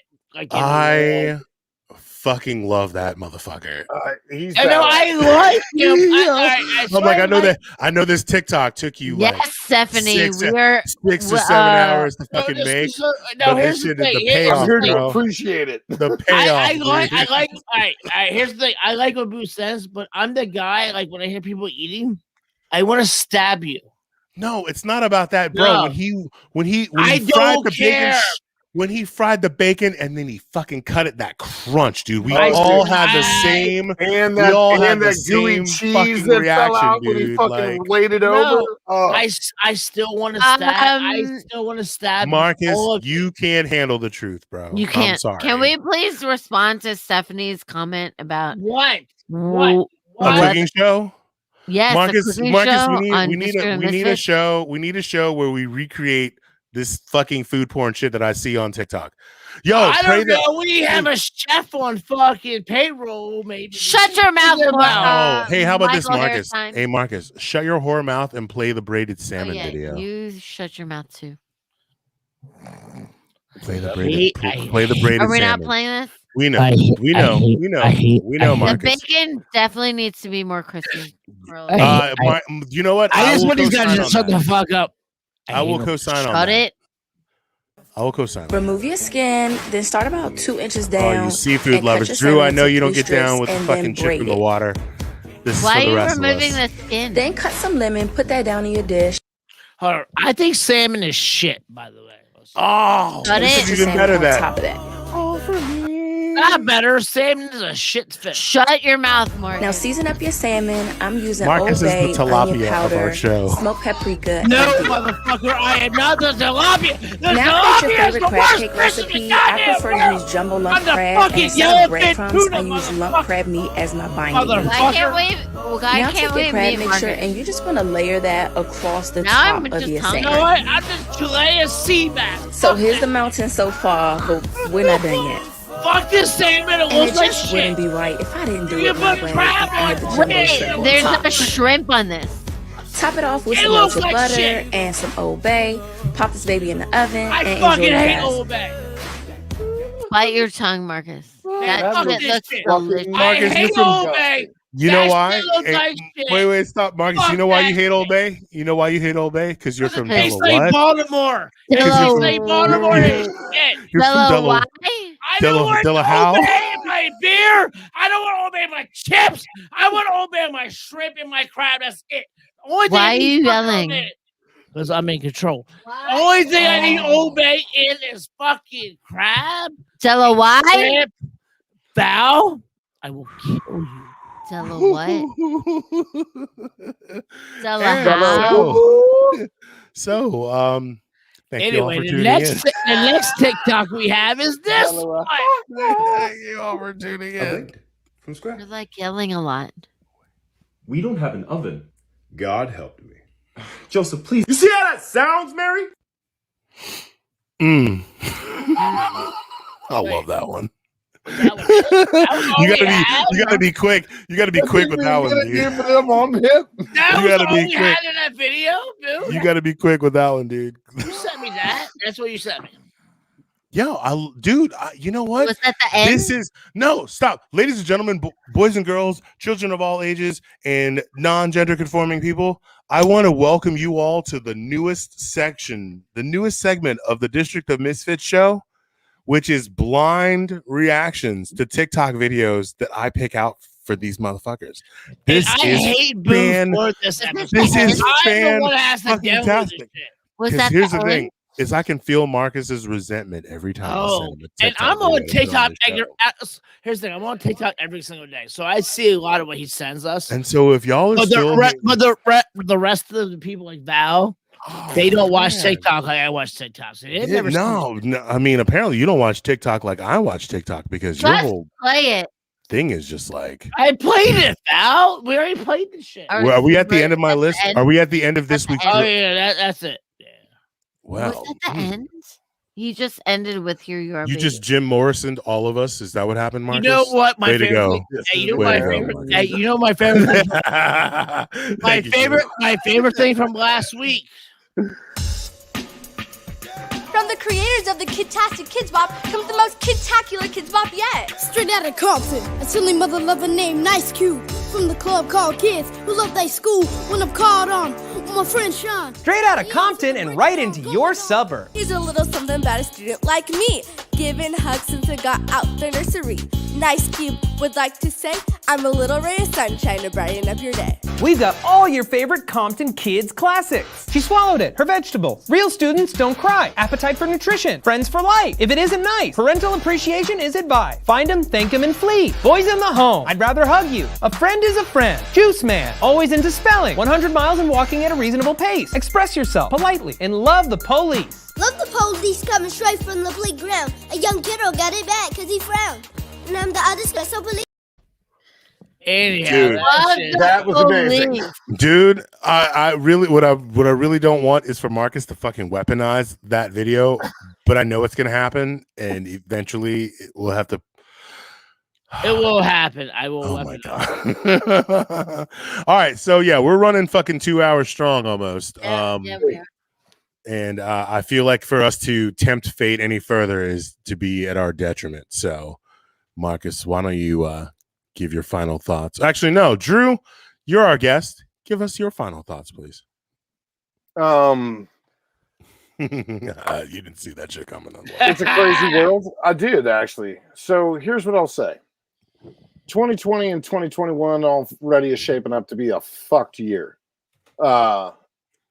It's a little bit of a crazy world out there, and there's a ton of dumb shit that we thought would never fucking happen that's always like ended up going down and happening. If you hear our voices, if you live in the district, if you're about the district, if you're about your own safety, and if you ever need any help realizing your own personal safety, please reach out. Don't let money be an object. Don't let anything be an object. I'm happy to be a resource for anybody who loves this city, and I'd love to be here for you. Right on, my friend. For sure. Yeah, dude. It really was. You know what? I got butterflies before we started. I never get butterflies before the show. I always get a little anxious. You know I got nothing but love for you. I always get a little anxious, but I was so excited for this week's show that like. Well, I'm sorry that I ranted.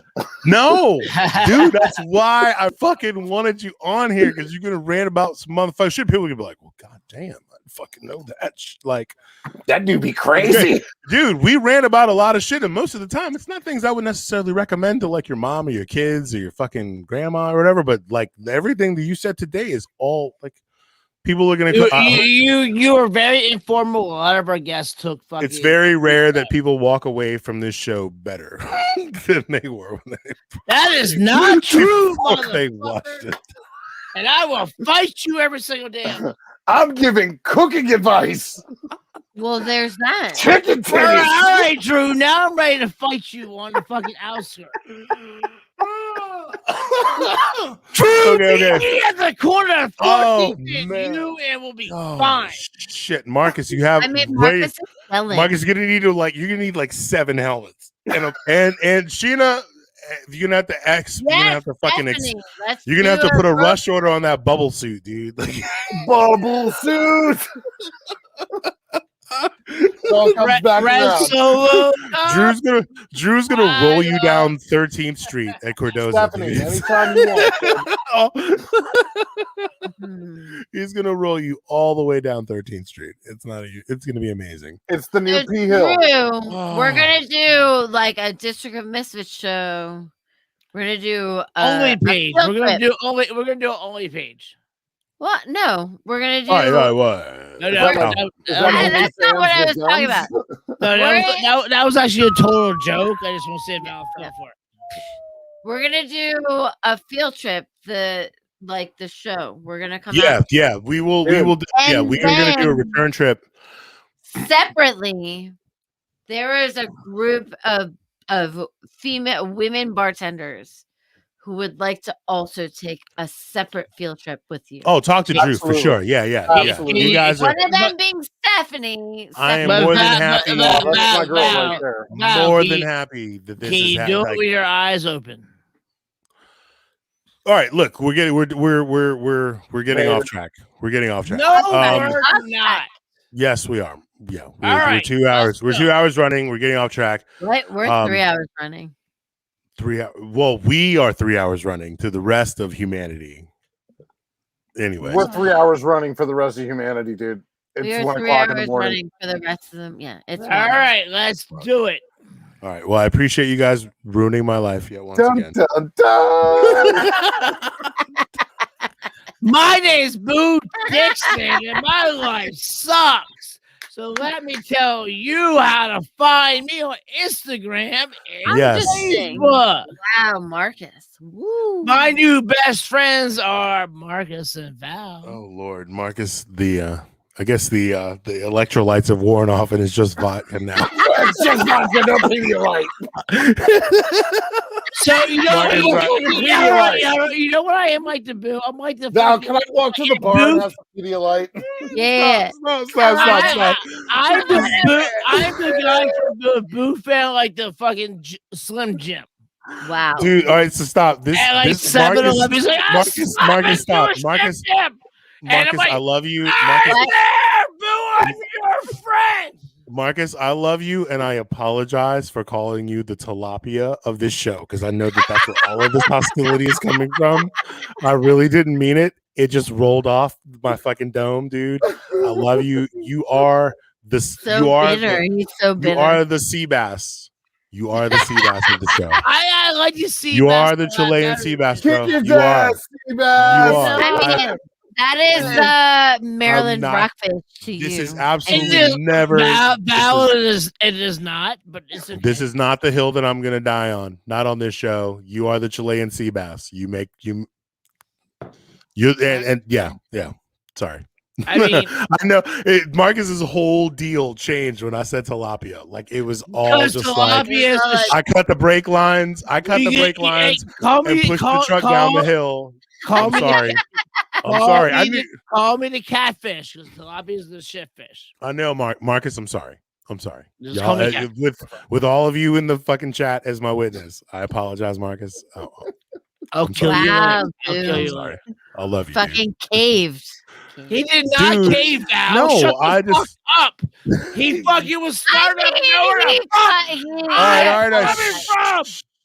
Friday. Oh, wait, is that your safe word?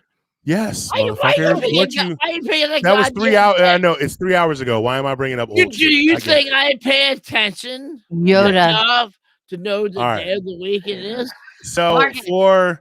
for Marcus and Val. Why? And Drew. Why? Good Lord, we know what day of the week it is. Andrew, I would like to It's say Sunday. thank you all for tuning in. It's Saturday. Please catch us Wait, next Sunday. what day is it? It's going into Monday. Catch us next Sunday. 10 Wait, p.m. today Eastern is Standard Time. Tuesday. We can do it. Marcus, play the graphics, the cool graphics that you came up with for the end of Okay. the show. So yeah, I mean, really- I my graphics. you put all that work into it. Welcome Yeah, to go. the District and Dogface Studio. We're a studio where we like Wow. stuff. More. Crush in DC where we do more stuff. What is happening? Or thrown out. They pushed me out and paced me.